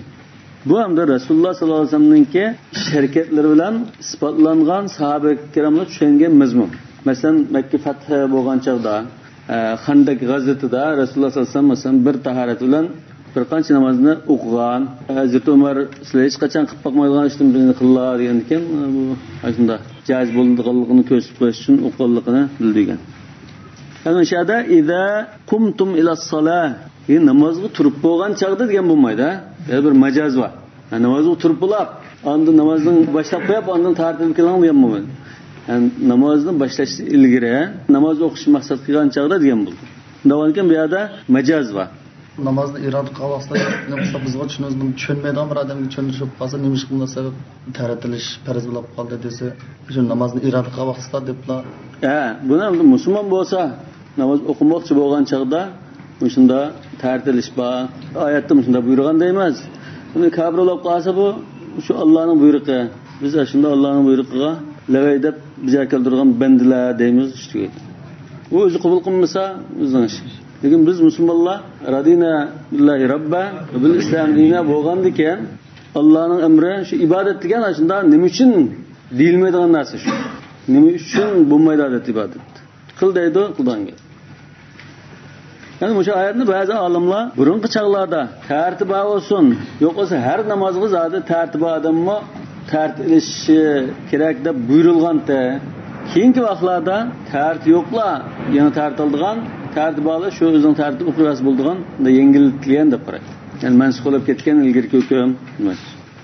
Undan keyin oyatning zohiri hozir tartibi odammi tartilish kerak degandek mazmun chiqib qoldi zohirdan. Lekin bu mazmun icma'an g'ayr murad. Bütün alimlar zaten tartibi adam tartımızın buldu dedi. Çünkü ayetning lafzi jo, namoz o'qimoqchi bo'lsang tartib dedi. Balki ham da sistemli o'qimay qoldim bizsa, men oyatning vosita hukm olaman dedi qoldim bizsa, ya Uyg'urcha tarjima Qur'onni o'qib, ulam qat'iy hukm chiqarishi mumkin. Namoz o'qimoqchi bo'lsang tartib dedi. Hozir tartib bor, lekin namoz o'qimoqchi bo'lsang tartiblashim kerak deyish mumkin. Lekin sizlar bunda sistemni o'qig'alichu İbn Abbasning, sahoba kiramlarning, Rasululloh sollallohu alayhi vasallamning qilgan ishlarini bunda akab turib, yo'q buningdan maqsad ma'vo deb ayiramiz. Bizning farqimiz shu. Va o'qigan. Ba'zi shunda har xil gaplar chiqib qoladi-ku. Va farduhu, yani fardul wudu demakchi. Ghaslul wajhi va ghaslul yadayni ma'al mirfaqayn. Birinchisi yuzni yuvish, ikkinchisi qo'lni jaynak bilan birga yuvish. Va mashu ar-ra's. Boshninki yoki chashning desak bo'ldi, chechib odam bo'lsa, boshninki 4dan biriga masx qilish. Va g'aslu rijdayni ma'al ka'bayn, ikki putni ikki o'shqi bilan birga qatib yuvish. Mush 4ta farz hozir. Nima uchun? Lima talawna biz o'qigan oyatga asosan. Mush 4 narsa farz deganning dalili shu yuqori oyat. Mush 4 narsaga olimlar birlik kelgan. Jaynak bilan yuvish bilan o'shqni qatib yuvishga azar ixtilof bo'lsa-mu, lekin qo'lni yuvish, putni yuvish, yuzni yuvish, masx qilish 4 narsaga ittifoq kelgan. Fal wajhu ma yuwajahu bihi. Vajh degan nima? Yuzni yuvish dedi. Faslu wujuhakum dedi. Yuzni yuvish degan ekan bu yuzning chek chegarasi narigacha. Va quloqni o'z ichiga olamdi, masalan. Bo'yinni o'z ichiga olamdi. Ya'ni yuz degan so'zni ta'riflamoqchi. Ma yuwajahu bihi. Boshqalar bilan qaram-qarish turib yuzlangan chaqda boshqalarga yuzlanib turadigan narsa. Shu boshninki boshqalar qarab turadigan qismini yuzlaymiz. Wa huwa min qusas ash-sha'ri ila asfal adh-dhaqn tula. Bunun chek chegarasi choch o'sishga boshlagan joy, chochning boshlanish nimasi? Chochning old tarafida, masalan, peshonning ust tarafida choch o'sgan joyning bosh qismi bo'ldi. Shuna qusas ash-sha'ri demakchi. Shu yerdan inakning ost tarafiga qadar uzunlikqa o'lsak, shunday bo'ldi. Shu yerdan shagacha. Wa ma bayna shahmatayil udunayni ardan. Ikki quloqninki yumshoq yeri bor, olq soldigan. Ayollar olq soldigan. Shu yumshoq yerini shahmatayil udun deymiz. Hadisda Rasululloh sollallohu alayhi vasallamning chechi mo'risga yoki shu quloqning yumshoq qadar kelibdi deb bor. Ya'ni ba'zi hadislarda barmoqini, ibhamni shu shahmatul uzunning udulista qildi deb bor. Allohu akbar degan chaqda hiza shahmatayil udun desak, shu barmoq shu udulda bo'ldi. Imom Ahmad rivoyat qilgan hadisda shunday. Navoniki hozir yuzningki 4 tarafini biz bekitgan bo'ldik. Wa saqata ghaslu batinil aynayn. Ko'zning ichini yuvish vojib emas. Yuvish chiqib ketdi. Nima uchun? Lima fihi min al-mashaqqati wa khawf ad-darari bihima. Chunki u ko'zning ichini yuvimiz desak, jafo tortib qolamiz va ko'zga ziyon, zahmat yetishi mumkin. Yoki menda desak bo'ldi, bu ko'zning ichi muvajaha qilgan chaqda qarshi tarafga qarab turgan ya emas. Garchi ham qaragan chaqda ko'zning qarashi nimasi ko'rinsin, lekin u ich tarafi, qapoqning ich tarafi emas. U taraflar muvajaha qilib turgan, yuzma-yuz boshqa bilan qaram-qarish turgan ya bo'lmag'achqa desak bo'ldi. Lekin ya degani xavfud darar, ziyon zahmat yetib qoladi. Va bihi tasqutu at-tahara. Bihi degandagi damir xavfud darar, mashaqqa yoki xavfud darar. Shunda bo'lib qolsa u yani pokizlash kerak bo'lmaydi. Va yajibu ghaslu ma bayna al-'idhari wal uduni. Al-'idhar degan chekidan shunda chach tushib saqal bilan tutishga yavago. Shunday quloqning udildiki. Asha bilan va quloqning o'tirda 1 santda chach o'smaydiganlik bor. Aqyava. Ammo chach o'sgan yana idhar dedik. Quloq bilan shu chach o'sgan orliqni, ash aqyani yuvish vojib deydi. Yani bu yuzning doirasiga kirdi demakchi. Hozir azar degan nimda do'q. Quloqning udildiki, chach saqal o'sgan joy. Chekina quloqni bekavur shu yo'qmi, chach o'sgan joy. Hamda ma chach bilan ma quloqning o'tirda kichikkan chach o'smagan yava. 1 sant ya 1 barmoq kenglikida. Shunchalik bir yava shuni hamda jumamduq. Bu yuzga tavama emasmi? Muvajaha bo'lashda, muvajaha bo'lamdiq, qarama-qarshi qarab turgan odamga demakchi. Hanifiy mazhabda hisob bo'lgan qarash yajibu ghaslu ma baynal idhar wal udun. Ashu aqyani yuymiz vojib deb. Izar degan chachlar ma tutashgan yerinde do'qmi yo o'smagan yani. Chach bilan saqal o'silgan joymish. Misha. Cheki desak bo'ldi-ku. Cheki deyish mumkin. Yana bu Uyg'urcha dil ismi yo'q. Sizlar shunda qarab tushunasizmi bo'ldim. Bu yerdagi so'z degan ma yuvajib degan mushkil qandayroq yapamiz va hadis oyatdan kelgan. Yo'q, lug'atdan kelgan. Tagsilu vujuhakum dedi-ku. Yuzingni dedi. Bu yuzimiz nereden yuz oldu? Ba'zi masalan, yanam yuz divasa masalan. Ya ama geldiğinden tart bu şeyimiz yüzlep durursa bunun bir çekçigirisi ulaş lazım. Lugatta bu vecih degan nimdan kelgan muvajahadan. Mesela cihad degan mi şu vecihdan kelgan. Davanikin bu qarab turgan chaqda shu oldidagi odamga yuzlanib turgan boshning shu qismi vecih bo'ldi. Davanikin mushu vecihning ichidagi o'rin demakchi. Bu so'zning aslini lug'atda ma'nosini siz dalil qilish. Ha, chunki vujuh degan mush arab tili, ama arab tilida bunda atıda. Ataganki mush arab tiliga mush so'z nimani ko'rsatadi? Hukmini bekitish lozim. Agar mesela lahjini o'rtasida ixtiloflar so'z bo'lib qolsa. Ixtilof bo'lsa, undan fuqaholama o'chaqda yana ixtilof tushanga. Buni misollar chiqdi. Li'annahu min al-wajh mana. Ashu joymo yüzning bir qismi, shuni yuyish lozim. Xilafan li Abi Yusuf rahimahullahu بعد نبات اللحية لسقوط غسل ما تحت العذار. Yani İmam Ebu Yusuf rahmetullahi aleyh eşeğin cümlesini buldu dedi. Kaçan? Ba'da nebatil lahya. Sakal öskenden kin ay sakal bilan kulak arlıqda jan cümlesini buldu. Lekin sakal özeştirilgirçe jüymez. Yani sakal öskenden kin nima uchun jümaymiz yani? Desa, li suquti ghasl ma tahta al-'idhari. Sakal öskenden kin ay sakalning ostidagi terini yuyish vojib bo'lmaydi. Shu sakalning üst tarafiga tekkizimiz bo'lsin. Tigini ham ya su tekkizish vojib bo'lmagan ekan, ustiga ham tekkizgan ekan, sakalning ostidagi ash teriga su tekkizib yuyish kerak bo'lmasa, sakalning osti aqyadan yaqin turib, shu yani yuyish vojib bo'lmasa, ajraq yani yuyish albatta vojib bo'lmaydi dedi. Mesela bu sakal o'sgan joy, sakal chiqqandan keyin tigini yuyish kerak emas dedi. Yani bir yan juyish kerak olmasa, ma yüzge yakın qo'y bu yan. Bir yan juyish kerak olmasa, ma jiroq bo'lgan bir yana juyish kerak bo'lmaydi. İmam Abu Yusuf'ninki qarashi shu ekan. Qulna saqata zalika lil ha'il. Bu yerda saqaldan iborat bir to'sab turgan narsa bo'lg'achqa, uning ostini juyish tushib ketdi. Maylididoq, jumsan bo'ldidoq. Lekin ma saqal o'smiga aqyada to'sab turgan narsa bormi? Yo'q, undan kim buni juysa deymiz dedi. Mishada hozir qulna deganga diqqat qilaman. Qulna degan mushu fiqh kitoblarda yoki boshqa ilm fanlaridami takrorlanadi. Bir olim munda debdi biz qulna. Fa in qala qulna masalan. Bu biz manda deb raddiya beramiz, manda deb javob beramiz degan. Mavsili degan Ha, Mavsili hozir mushu mazhabning qarshini yaqilab turib, Imom Abu Yusufning qarshiga raddiya berdi. Biz deganda shu Abu Yusufning boshqa Hanafiy mazhabga olimni demakmiz. Ha, mushu İmam Abu Hanife ve Muhammed'nin qarshini tutib mangadigan ulamolar shu qarashini tanlab Abu Yusufning qarshiga raddiya berdi. Ha'il degan to'sab turgan narsa. Ba'zi o'rinda ha'il deb kelsa, qo'sqidi yo'q ayolni bildirdi. Hamilning qarshiligida ha'il. Wala ha'ila huna. Yani bu sakal o'smagan joyni to'sab turadigan, yo'gab turadigan bir chash bo'lmaganlikdan biz uni jumsaq bo'lmaydi dedi. Abu Yusuf va huwa aqrabu minhu degan al-izaru aqrab min al-bayad demakchi. Damirni shunda qaytsan bo'ldi. Wa qala Zufar rahimahullah la yadkhulu al-mirfaqani wal-ka'bani fil ghasl. İmam Zufar qo'lni jug'an chaqda ikki jaynak juyulmusun buldu. Putni jug'an chaqda ikki o'shq juyulmusun buldu. Jaynakda mesela jaynakka yaqin qolgan chaqda bir shay qadar jursak, jaynakni qetib jumsak bo'laverdi. O'shqni mo jumsak, uning ostini jursak bo'ldi deb qaragan.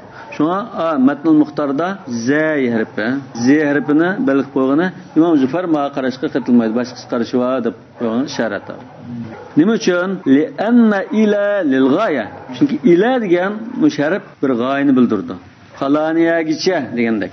Yani falaniyagicha degandikan jaynakkicha berib to'xtang, yurishni to'xtang, jaynakni jumsoni bo'ldi degan gap ma'no demakchi. Zufar. Xuddi masalan, ma ishki oldini, qo'shimizning ishki qadar supurtang desa, qo'shimizning ishkining oldinmi o'zishga olamdi, yo qo'shimizning ishkining oldiga kelib qolsa to'xtab olgan gapmi? Masalan, ba'zilar to'xtab ishlaydi, ba'zilar uni oldini supurtish lozim deyish mumkin. Qulna, mana qulna degan nima deb iborat? Hozir Imom Zufarga raddiya berishmoqda. Ha? İmam Zufarning qarshini o'tirib qo'ydi. Qulna degan ekan, biz Imom Zufarga bunda raddiya beramiz. Shu mazhab ichidagi qolganlar mazhab qarshini tutganlar Imom Zufarga raddiya beryapti hozir. Hacıma qulna degan mush so'zni bir fiqh yoki shar'iy bilimda ko'p emas, tafsirdimi, boshqa tavhiddimi, kalamda hammasida bor. Bunda kelsa boshqa qarashlarga raddiya berishni ko'pincha. Qulna mana biz Imom Zufarga raddiya berib deymizki, va tusta'malu bi ma'na ma'a. Sizlar esa ila ma'nislam kildo dillah. Lekin biz deymizki, ila ma'nislam kildo, ma'a ma'nislam kildo. Masalan, Alloh taolo Qur'on Karimda va la ta'kulu amwalahum ila amwalikum. Yetimlarning mol-mulkini o'zingizning mol-mulki bilan birga qilib yomanglar dedi.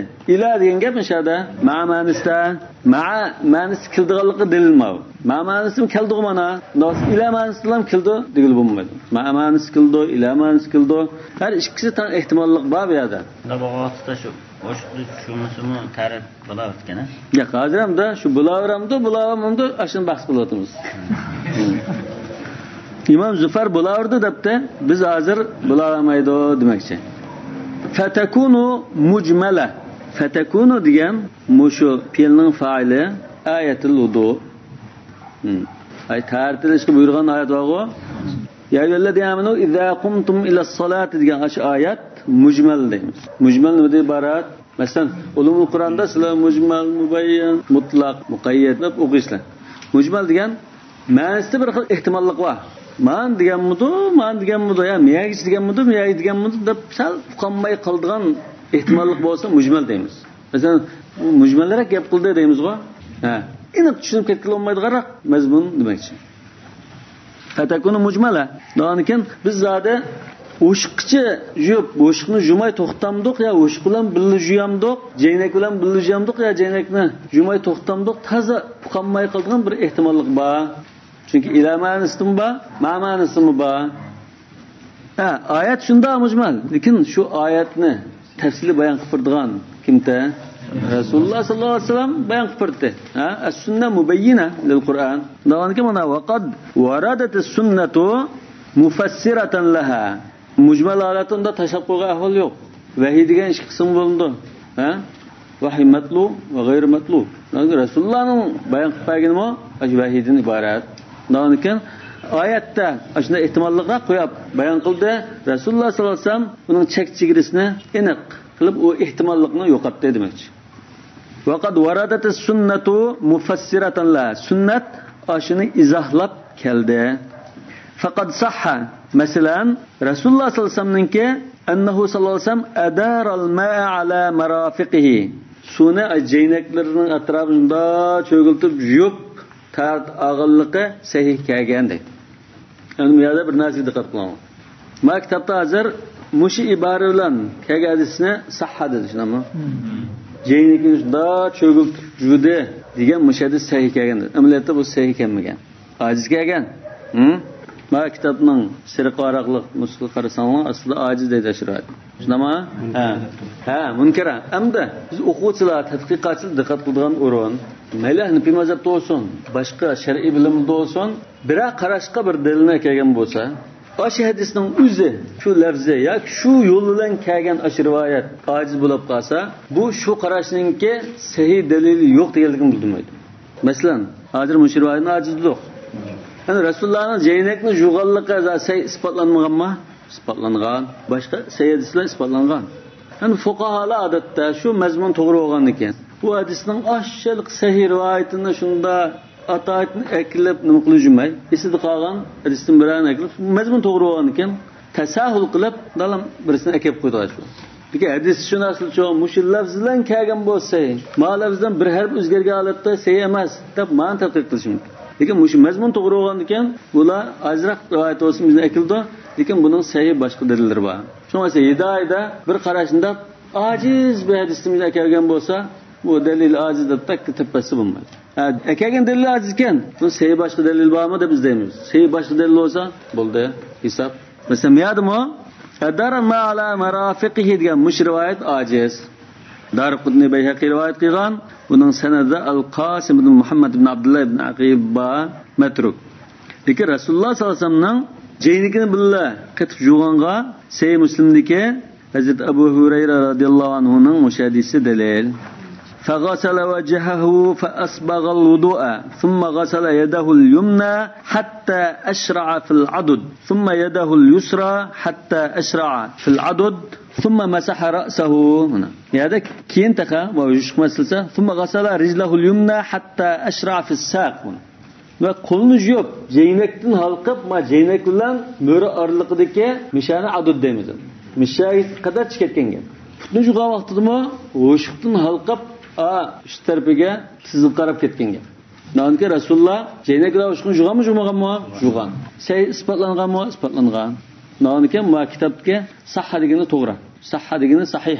Lekin adaral ma ala marafiq degan shu lafz bilan kelgan rivoyat ajiz. Daif deymiz. Delil buldu demekçilermisin? Demek hozir faqat sahha degan to'g'ri. Rasululloh sollallohu alayhi vasallamdan jeynekni juğallıqqa, o'shqin juğallıqqa sahih kelgan, sahih Muslimdan kelgan hadisda keldi. Ölüm adam davası bununla faizlerini keltirgen depler. Şu qarshi chiqsa, qarshi chiqdi. Qarshi chiqsa yo'q buning ma ajiz bo'lgan bilan men sahih ba. Debla buning o'rniga dast qo'ysak, tamam. Abu Hurayra o'zining sunnatlar belgi olmuş sunnatini. Jeynekni oshirib yurishni o'zini. Yo'q, Abu Hurayra hozir o'zi qilgan ish bo'lsa, mesela Abu Hurayra beshig'i masx qilib, keyin bo'yonlar qadar masx qilib, onun putini bijali qadar bunda jugan ahvoli bor. Lekin bu Abu Hurayra o'zi qilgan bir rivoyat kelsa, bu Abu Hurayraning şey deymiz. Lekin bu yerda Rasululloh sollallohu alayhi vasallamning qanday tarixini menda ko'rdim deb rivoyat qildi. Ya'ni qiyg'uvchi azim yerda Abu Hurayra emas, Rasululloh sollallohu alayhi vasallam. Nonken Rasululloh jeynekni o'shqini birliqatib yutganmi? Yutgan. Bo'ldi. Undan keyin hozir Zufarga mana raddiya berildi. Wa ra'a rajulan tawadda wa lam yusil al-ma'a ila ka'bay. Rasululloh sollallohu alayhi vasallam bir g'azotdan qaytib kelayotgan chaqda qo'shindagi mujohid sahobalar tartilib, oldirib tartib ustini yuplam putning oq tarafini yumg'a. Yumg'an ekan faqala waylun lil a'qabi minan nar. Arqisi yuyulmagan putlarga do'zax azobidan voy degan bo'ldi. Bu yerda aqab degan so'z diqqat qilingan. Aqabni ba'zi ulamolar o'sha domboq chiqib qolgan o'shiq shu debmi qaraydi. Hozir maktabda xuddi o'shiq maqsad qilin degandek ekapti. Amaliyotda bu o'shiq emas. Putning oq tarafi. O'shiq qoldimi? Nima oq tarafi? Maxfutan tarafini sen so'njiq deydi. So'njiq. Ha, bilamsan? So'njiq deydigan gap bor. Başşalda bunun ismini bilmeydi. Nima ko'rsatib qo'ya. So'njaq degan boshqa mazmunda bo'lishi mumkin. Lekin so'njaq deb mana shunda tushunaman. Putning oq tarafi. Mo'zdozli bo'lishi mumkin. Mo'zdozda buning mushak qildigan yerine bir narsa deydi. Ha, oqtut, ha? Mesela o'shiq degan ma bu. Tamam? Endi qaridaganda haqiqatan sizlarda qaridayotganda mushak gap esingizga kelib qolsanglar, diqqat qilib qo'yinglar. Yuyishda mishalat sal chalqildigan ahvollar. Mush oq tarafi mana. Chunki aqid degan moddani butun oyat hadisda kelgan, lug'at kelgan tashin shu oq tarafi kayni oshunda mazmun. Va ja'alaha kalimatan baqiyatan fi aqibihi. Nima? Aqid degan o'zining keyin kelgan farzandlari, avlodlar degan bo'ldi. Fa aqabahum nifaqan. Bir oyatda al-mahrni mustamasdan aqabtum. Ya'ni mushun butun moddalar ustida akasini tiyilsina berib taqildi. Keyni oq tarafi degandek mumkin chiqdi. Navniga bu yerda bu muttafaqun alayhi hadis ma waylun lil aqabi minan nar. Tapan deb tarjima qilindi iboratda. Ya tapan desak bo'lmaydi shu. Putning oq tarafi deb tarjima qildi aqab degan. Yoki o'shiq desak bo'lmaydi. Degan o'shiqni deb qaraydigan ulamolar bor. Bu yerda xuddi o'shiqni demakchidak ekapti hozir. Chunki biz hozir o'shiqning bahsini qilyapmiz. Wa kadal ayatu mujmalatun fi mash'ir ra's. Jeynek maslikka o'xshash boshni masx qilishdimi mujmal holatda deydi oyatni. An mujmal deganning sharhi shu. Tahtamilu iradatal jami'i kama qala Malik. İmam Malik rahmetullahi alayhi boshdan hammalarni masx qilmaymiz degan. Vamsahu bi ru'usikum. Beshoni masx qilinglar. İmam Ahmaddan ishqil rivoyat kelgan.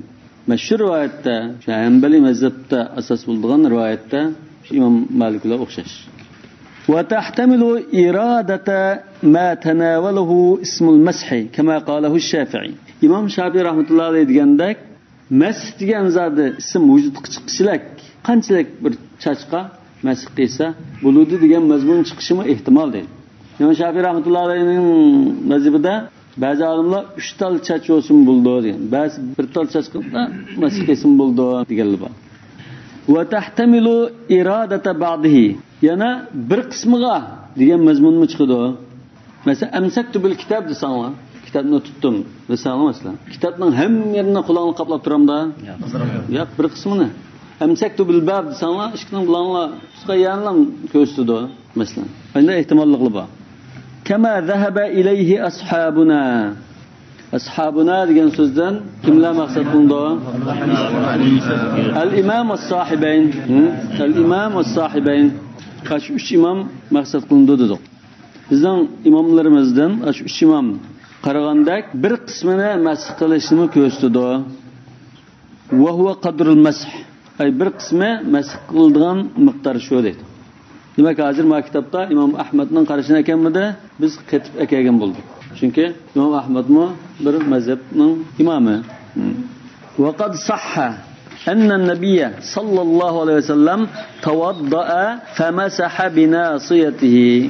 Rasululloh sallallohu alayhi vasallamning tarat olgan vaqtida ko'kilisga masx qilganligi sahih hadis kelgan. Nasiya masalan, la nasfa'an bin nasiya. Nasiyatun kadibatun khati'a. Endi hadisda bi nasiyatihi wal amama degan, ya'ni sallining bil qitib mushu ko'kilisga yoki chechning old tarafiga masx qildi. Yani chach azroq chiqib turgan bo'lsa, bunun ustiga nima bo'lsa yoki sallam yoki bo'lgan bo'lsa, unda oxirroq tortmasdan chachni masx qilib, lekin salligimi masx qilyapti degan rivoyat bor. Ana Hanifi mazhabda deydi-ki, bu salliga masx qilish ataytim masx qilaman deb qilgan emas. Bu Hanifi mazhabning qarashi. Ataytim salliga masx qilaman deb qilgan emas.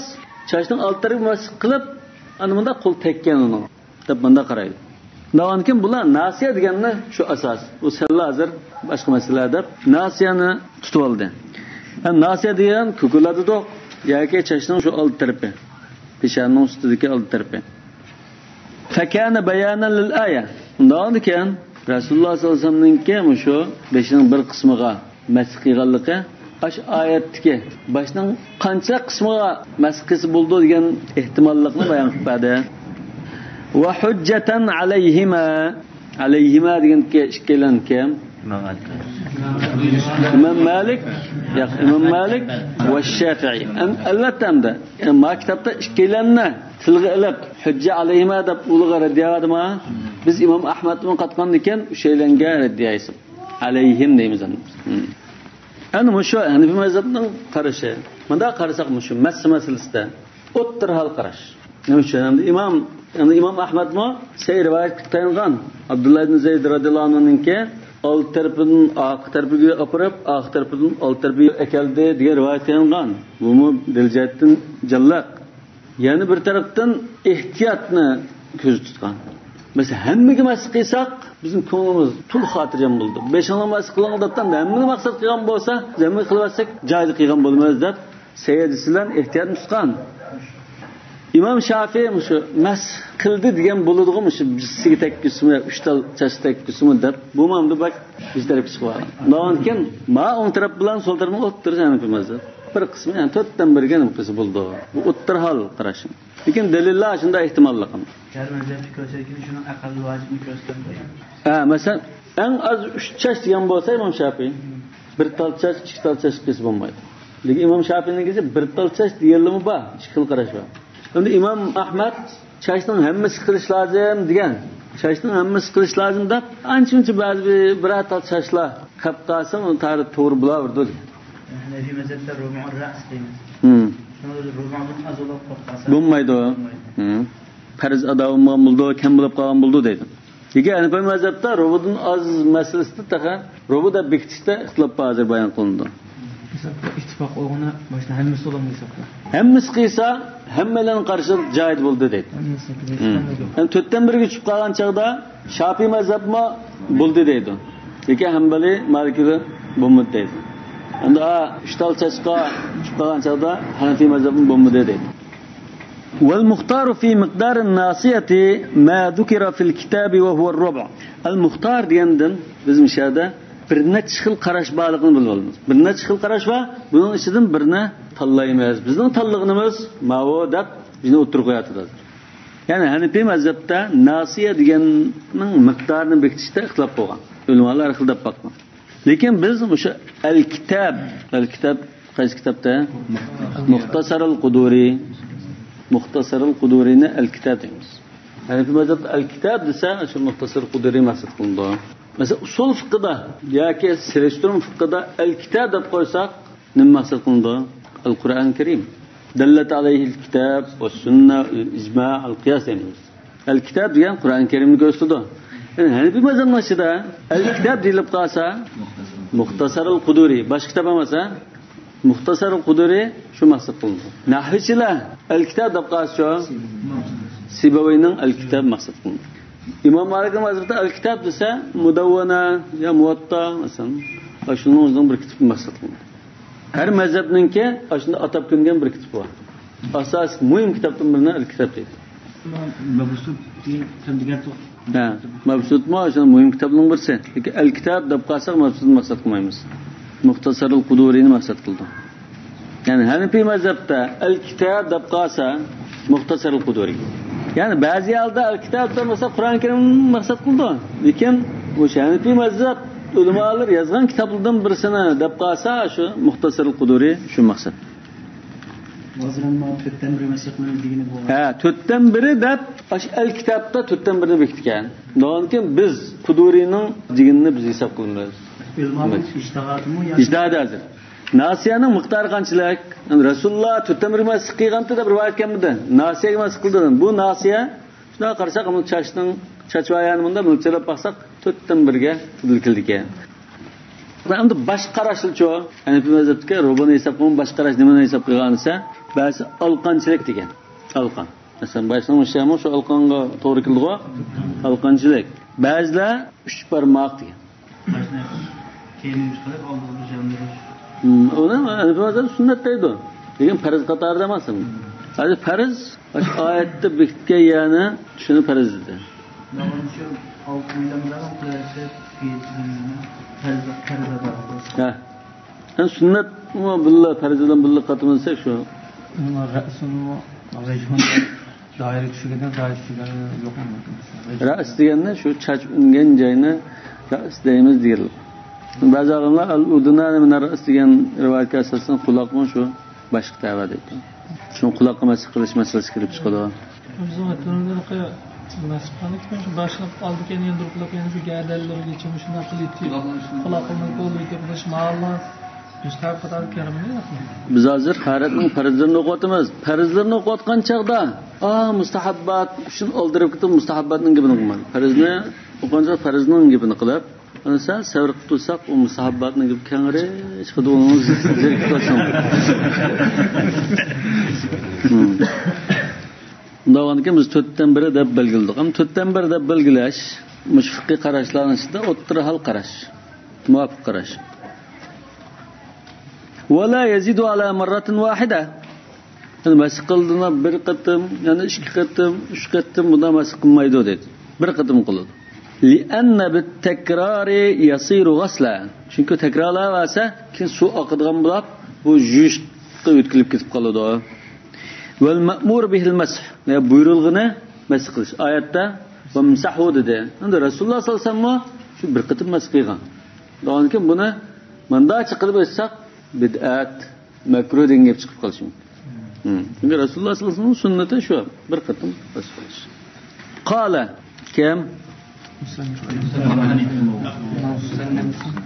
قال المصنف في الاختيار وسنن الوضوء غسل اليدين إلى الرسغين 3 قبل إدخالهما في الإناء لمن استيقظ من نومه لحديث المستيقظ. Endi farzlari tugdi. Farz oyatda bayon qilgan 4 narsa. Hanefi mazhab qanday qaraydi? Oyat zodi tarif erishda kam bo's bo'lmaydigan ishlarni sanadi. Bu farzdan deb tushundik. Undan boshqasi desa, sunnat mustahab bo'lishi mumkin, hadislarda bayon qilingan. Lekin oyatda yuyish kerak bo'lgan, qilish kerak bo'lgan yerdan birini tashlab qo'ymaydi. Undan keyin 3-4 narsa farz. Ham qolganlari sunnat buni. G'asl yadayni ila rusg'ayn. Rusg'ayn degan rusg'ya musho big'ish. Soatda qaydiga.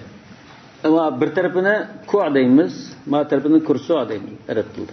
Shunda Dağistan ikki tarafının ayrım ismi var. Ku', kursu'. İç tarafı ku', tashqi tarafı kursu'. Ghaslul yadayni ila ar-rusghayni thalatha. Qo'lni beg'ishiga qadar 3 qatim yuvish. Qabla idkhalihima fil ina liman istayqaza min nawmi. Uyqusidan uyg'ongan kishiga nisbatan bir qancha suv olib qolgan dastak masalan. Ya küttek bir narsada suv olib qolgan bo'lsa, uyqudan o'g'in tartaladigan kishi suv olib tartaldi-ku. Albatta endi nugay masalan. Suv oldigan narsa ya hozir turbada shunday turbani to'g'risak shundan bo'lsa, qo'limizdan suv tiqmagan ekan, shu qo'limizni bosh yuvib tartalmas. Agar unda bo'lmay, ustidan yoki suv tushmaydigan bo'lib qolsa, qanday ishlatamiz buni? Ya mesela to'kab ishlasa bo'ldi. Qo'lni tiqish hojatisiz. To'kash uchun mesela kichik narsa bo'lsa bo'ldi, sal yo'g'on narsa bo'lsa uni tiqilolmaydi. Hozir bu yerda maqsad nima? Ehtiyot ma bu. Bu hadisda bayon qilingan ehtiyot iborat. Hadisda ama hadisul mustayqiz degan uyqudan uyg'ongan kishining qo'lini tartilish haqida kelgan hadisga asosan dedi. Shu hadis nima? Bu muttafaqun alayhi hadis. İza istayqaza ahadukum min nawmihi falyaghsil yadahu qabla an yudkhilaha fi wudu'ihi. Bunun her xil rivayet var, lekin Buxorining rivayeti şu. İza istayqaza ahadukum min nawmihi falyaghsil yadahu qabla an yudkhilaha fi wudu'ihi fa inna ahadakum la yadri ayna batat yaduhu. Sabqa vaqtida qo'li naldi juda uxmaydi. Ki uyg'ongan chaqda rasan bo'lmasa, yotgan bo'lsa, bunda uyg'ongan bo'lishi mumkin. Qo'li pok emas, tartilib, shunda uxlabdi, beshini qo'lini ustida qo'yib, shunda uyg'ongan bo'lishi mumkin. Yoki uxlab qolib, qo'li yaldi, yo'g'lab yurib, keyin yana qo'lni joyiga kirib yotgan bo'lishi mumkin. Endi uyg'ongan chaqdamda nima uchun qo'limizni suv tiqammidik? Ehtiyatan. Unda ibodatda ehtiyot yo'q, bu degan gap qamashmanga. Ehtiyot bormikan, yo'qmikan? Bu hadisda masalan, bu qo'lni suv tiqmaslik shu ehtiyatan. Hadisda illat ko'rsatdi, li'annahu la yadri ayna batat yaduhu. Balki buning qo'li shu yuqan payt oqshom yotgan payt bo'lishi mumkin. Shunday bo'lsa yana ehtiyatan qo'lni tiqmaydi. Mana shak tushib qolganda jazmiyatni tanlash unda gapga nima Bunda bir aniq nas kelgan ekan, shunga amal qilamiz. Nas kamizcha al-yaqin la yazul bi shak. Boshqa qoida bo'yicha. Mushunda ahvolda ehtiyotlan qiling demoqchi hadis. Summa qila. Qani manda deyil ba'zi ulamolar ba'zi bir tafsillarni bayon qilib bunda dedi. In kana al-ina'u saghiran yarfa'uhu bi yadihi al-yusra. Mana bayatni deganda kichik bir dasta, kichik bir to'ngda so'lab qolsa, so'l qo'li bilan da ko'tarib turib, fayasubbu 'ala al-yumna, o'ng qo'liga to'kidi. Summa bil yumna fayasubbu 'ala al-yusra. Ondan o'ng qo'li bilan yo'lab turib, so'l qo'liga to'kidi. Li taqa'al bidayatu bil yumna. Nima uchun desa, o'ng qo'lni boshlab yuvish uchun. Kama huwa sunnah. Chunki hadisda Rasululloh sallallohu alayhi vasallam ko'pincha ishlarda o'ngdan boshlashni yaxshi ko'rdi shunama. Tart elishida, soch soqolini tarab maylishida, kashrini kiyishida o'ngdan boshlashni yoqtirdi. Undan keyin so'l qo'li bilan ko'tarib turib, o'ng qo'liga suv to'kmaymiz debdi. Va in kana al-ina'u kabiran, yo'g'on midil tammaydigan yo'g'on to'nglab qolsa, yudkhilu asabi'a yadihi al-yusra madmumatan. Bu chaqdamda nugay yo'q, ha? Nugay olib qolsa, yoki turbularni qilsak bo'ldi, ish tugaydi, lekin bu cho'ng bir tungda suba usib oldigan minasi yo'q. Bunda bo'lgan ahvolda, endi burunqi oddiy hayotlar shunda bo'lishi mumkin. Aniga qanday qiladi desa, ham qo'lni tiqmay chora yo'q hozir. Andikan buni bunda bir taklif beribdim. So'l qo'lninki barmoqlarini juplab turib, da cho'mishda qilib turib, olqanni tiqmay, barmoqni tiqib suv oladi. Fayaghsilu yadayhi liwuqu'il kifayati bidalik. Ha shunchalik miqdorda suv tiqsa, maqsad ado bo'ladigan bo'lg'achqa, unda ortiq tiqmaydi. Ham charumida deb bilak kishi shunda qilmaydi. Wala yakfi bidun zalika fil adam. Odatda suv elish uchun hamda barmoqni uchini tiqsak suv og'ilmaydi. Cho'qimizda cho'mishda qilib turib barmoqni tiqamiz, lekin olqanni tiqmaymiz. Suv og'il bo'lmaydi hamda unda oz tiqsak. Qala wa tasmiyatullohi ta'ala fi ibtida'ihi. Nerede hazır taharatning sunnatlarini sanatıdı. Sunnatlardan birisi taharat ilishni boshlagan vaqtida Allohning ismini atash, yani bismillah deyish, sig'isi bismillah. Nima uchun sunnatmi shu? Limuwazabatihi sallallohu alayhi vasallam alayha. Rasululloh sallallohu alayhi vasallam izchil mushundaq kelganlik uchun deydi. Nega diqqat qilinglar. Hadisda debdi, qala sallallohu alayhi vasallam man tawaddaa va zakara ismallohi ta'ala kana tahuran li jami' badanihi wa man tawaddaa wa lam yadhkur ismallohi alayhi kana tahuran lima asaba al-ma. Kimiki taharatlanib Allah'ın ismini atgan bolsa, bismillah degan bolsa, bütün bedenini paklash bo'ladi. Bismillah demagan bolsa, taharat olgan bolsa-mu, shu suv tekkan yeri pokizlangan bo'ldi degan bir hadis. Yani ayadaki taharat bütün bedeni paklandı degan bu bir cismani qarshi amaliyotdan dolayı anda bismillah deshar qilib bu bütün g'usl qilganlarda savobni bitti demakchimi yoki? Shunda fazla ortiq demakchi. Bu hamda o boshqa bedanni g'usl qilgan ma'noda bo'lmasa-mu, suv tegmagan yerlarni yuyilgandeklam bo'lib ketadi demakchi. Lekin bu rivoyat, bu hadis aciz. Yani Seyyid deydiganlar bor, aciz. Tasmiyatlar deganda bismillahlandimi? Yo'q, bismillah. Yo'qchi demaslik olsun. Yo onda deyish Allah'ın namını ataş dedi. Allah'ın namını ataş en akıllını bilen buldu. Bismillah bilen buldu. Hem bireyden de Bismillahirrahmanirrahim El-Qadirul Gaffar diyorken bolsa anda bu mu Allah'ın ismini atagan buldu. Ha? Diken Resulullah adını mesela bunu Bismillah deyse onu artık demeyse Resulullah mesela tarihte alınca Bismillah deyip müşlevzilen diyen de kelgen bolsa bu sünnet khilaf deydik onu. Lekin bu yerda Bismillah degan so'z bunda keladi. Masalan, qurbonlik qilgan chaqda Bismillahi Allohu akbar deydi deb keldimi? Biraydan qo'yib Bismillahirrohmanirrohim Allohu akbar deyman desa, va Rasululloh degan o'xshash dang deyishimiz mumkin. Lekin ma'taratda Allohning ismini atash degan ekan, Allohning ismini qanday atsa atgan bo'ldi. Davani desini tarjima qildim shu. Bismillah deyish deb tarjima qildim. Allohning ismini atsa deymiz. O'sha tarjima qildim. Allohning ismini atsa deymiz. Bismillah deyish deganda ulamolar Bismillah desa bo'ldi. Endi hozir bu hadis ojiz yoki ojiz deganlar ko'p olimlar ojiz degan. Lekin bu taharat olgan chog'da Bismillah deyish haqida shuni ojiz hadisdan kelgan. Taharat olganda Bismillah deydiganlar quloqni ko'tarib qo'ygan.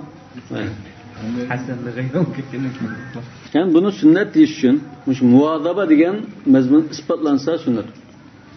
Rasulullah devamlı şu kartağın Bismillah demte bunda mesele var.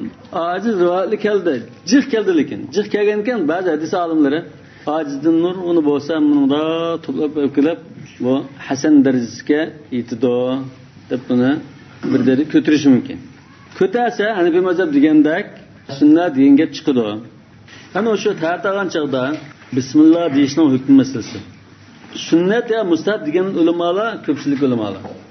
Sünnet ve mustahab yani ikisi yaqin sünnet mustahab degan qilib unda qilish yaxshi degan mazmun bo'lgan ekan, bu ko'pchiliklar. Lekin Imom Ahmaddan kelgan bir rivoyatda Bismillah deyish vojib. Masalan, qasdan Bismillah demaydan bir tartib qolsa, tartib yo'qsa deymiz demakchi. Vojib degan farz demakchi o şeyler. Yani o'sha farz demakchi. Ham Imom Malikdan 3 xil rivoyat kelgan. Mustahab, yani bizse ixtiyoriy, yani bizse Bismillah desang bo'lmaydi. Yani makruh degan bizning kelgan. Yani buni hadislarni sil tekshirib, tadqiq qilib, uyan tatib, eng oxirida natija chiqarsanglar, shu Hanifi mazhab degan sunnat va mustahab degan shu gap chiqadi. Ha. Lekin ba'zi ahli hadislar, masalan Shayx Albanining shogirdi Abu Ishaq al-Huvayni zadim shu hadisli sayyid deb bir risala yozgan. Sayyid deb. كشف المخبوء بثبوت حديث التسمية عند الوضوء. Bu risalesinde katağın çağda Bismillah deyiş seydep tercih qilgan.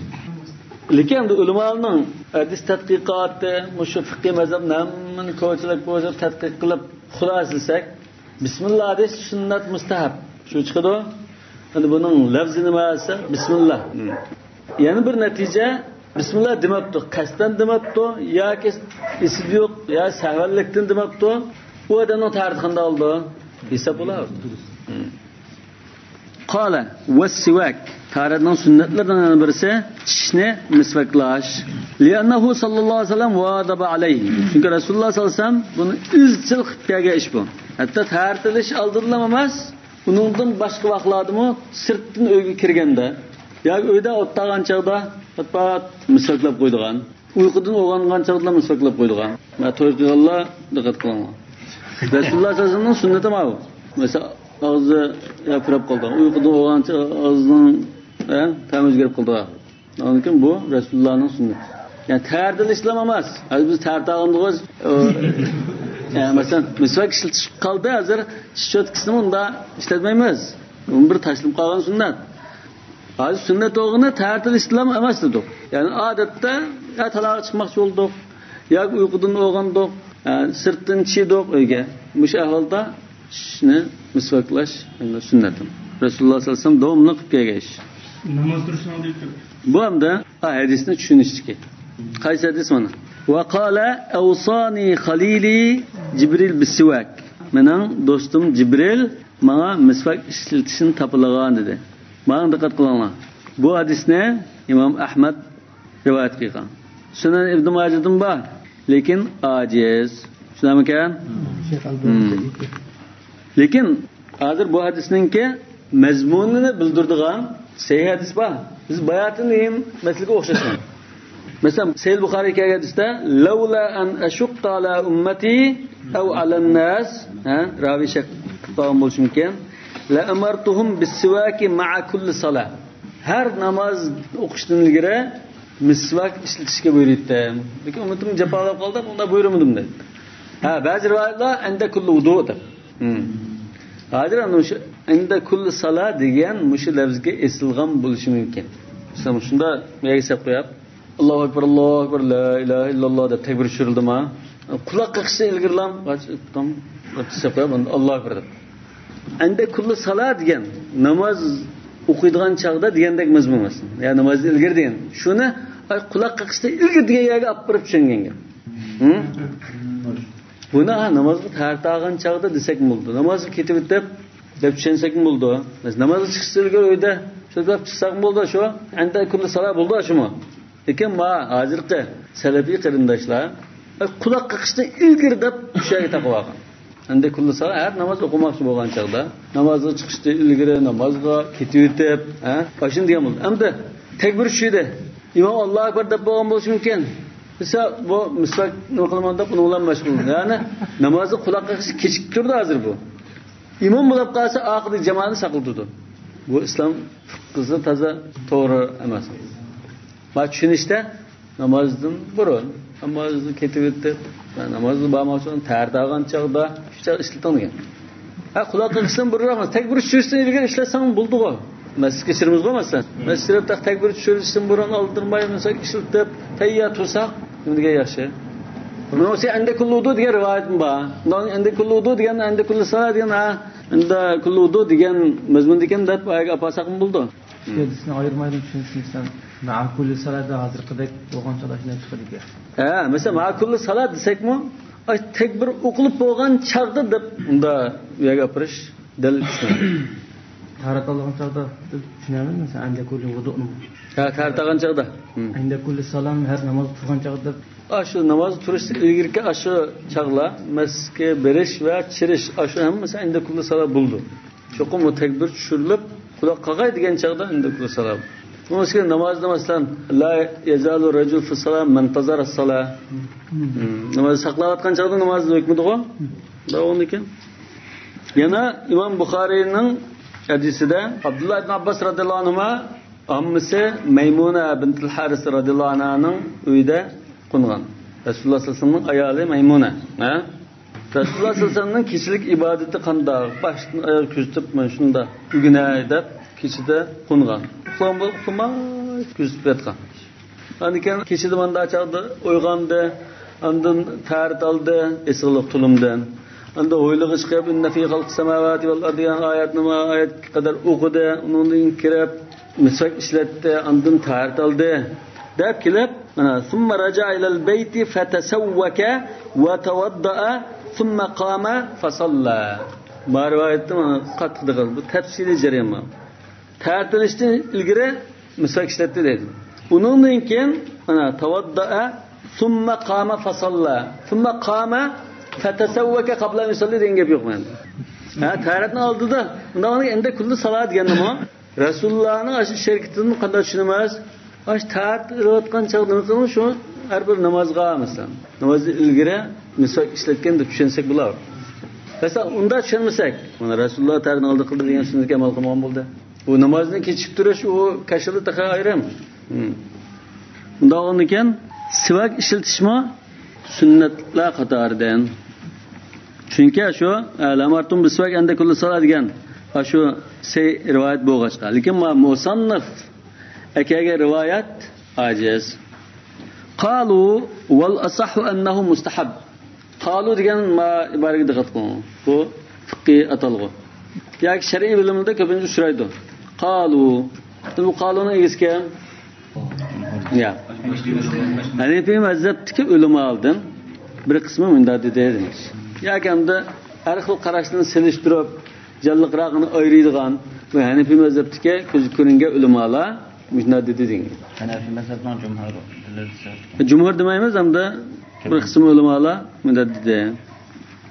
Wal asahhu annahu mustahab. Asah deganmi fiqhiy atalg'u, istiloh. Asah degan ma qarashmi sahih, ma qarashmi sahih. Ikkilik sahih yoki 3-4 qarash sahih. Shuning ichidan ma'lumda sahihrak demak.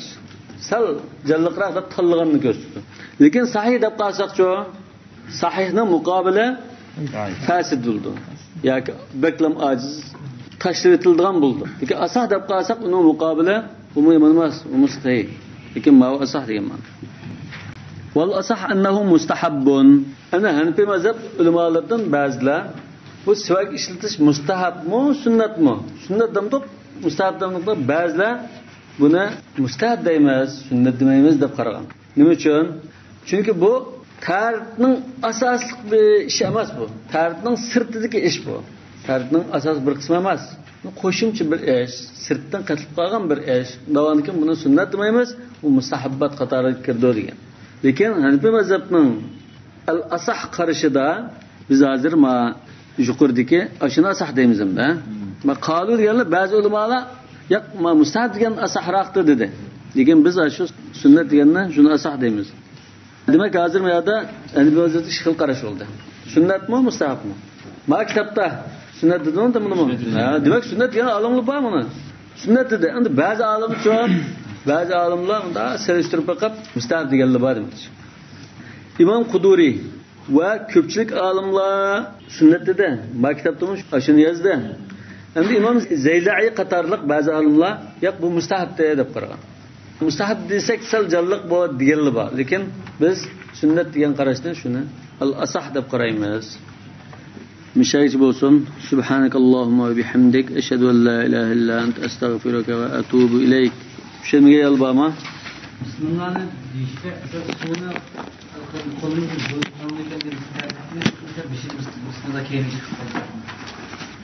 tartishga munosabatsiz yuvish qo'lni. Qo'ldagi masalan bir maynachilik olib qaz tazlitay, undan keyin taratning yuvishi boshlangan gap. Taratni qachon boshlaymiz? Bismillah deb undan boshlangan bo'lgan. Qo'lni yuvish taratning qo'l yuvishi emas. Unda bir yerda maynatilab qolgan bo'lsa tazlitish emas.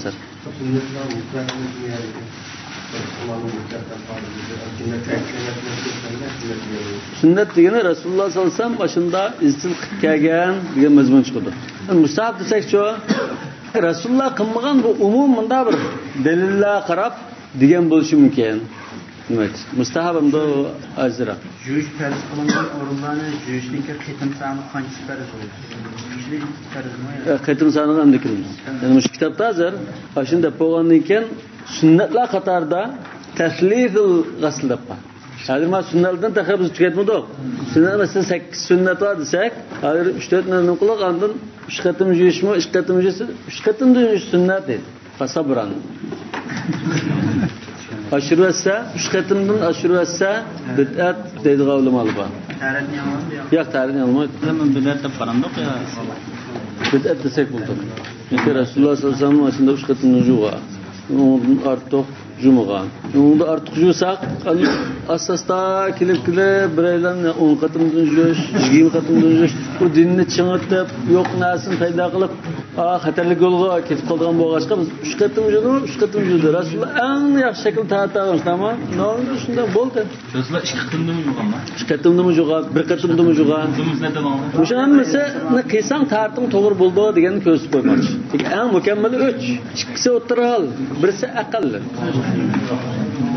Pakizlash uchun bir narsa yuqgan bo'lsa, tartibmoqchi bo'lsak, uni zor pakizlanib yurimiz, so'pullab toza necha qatim yurimiz.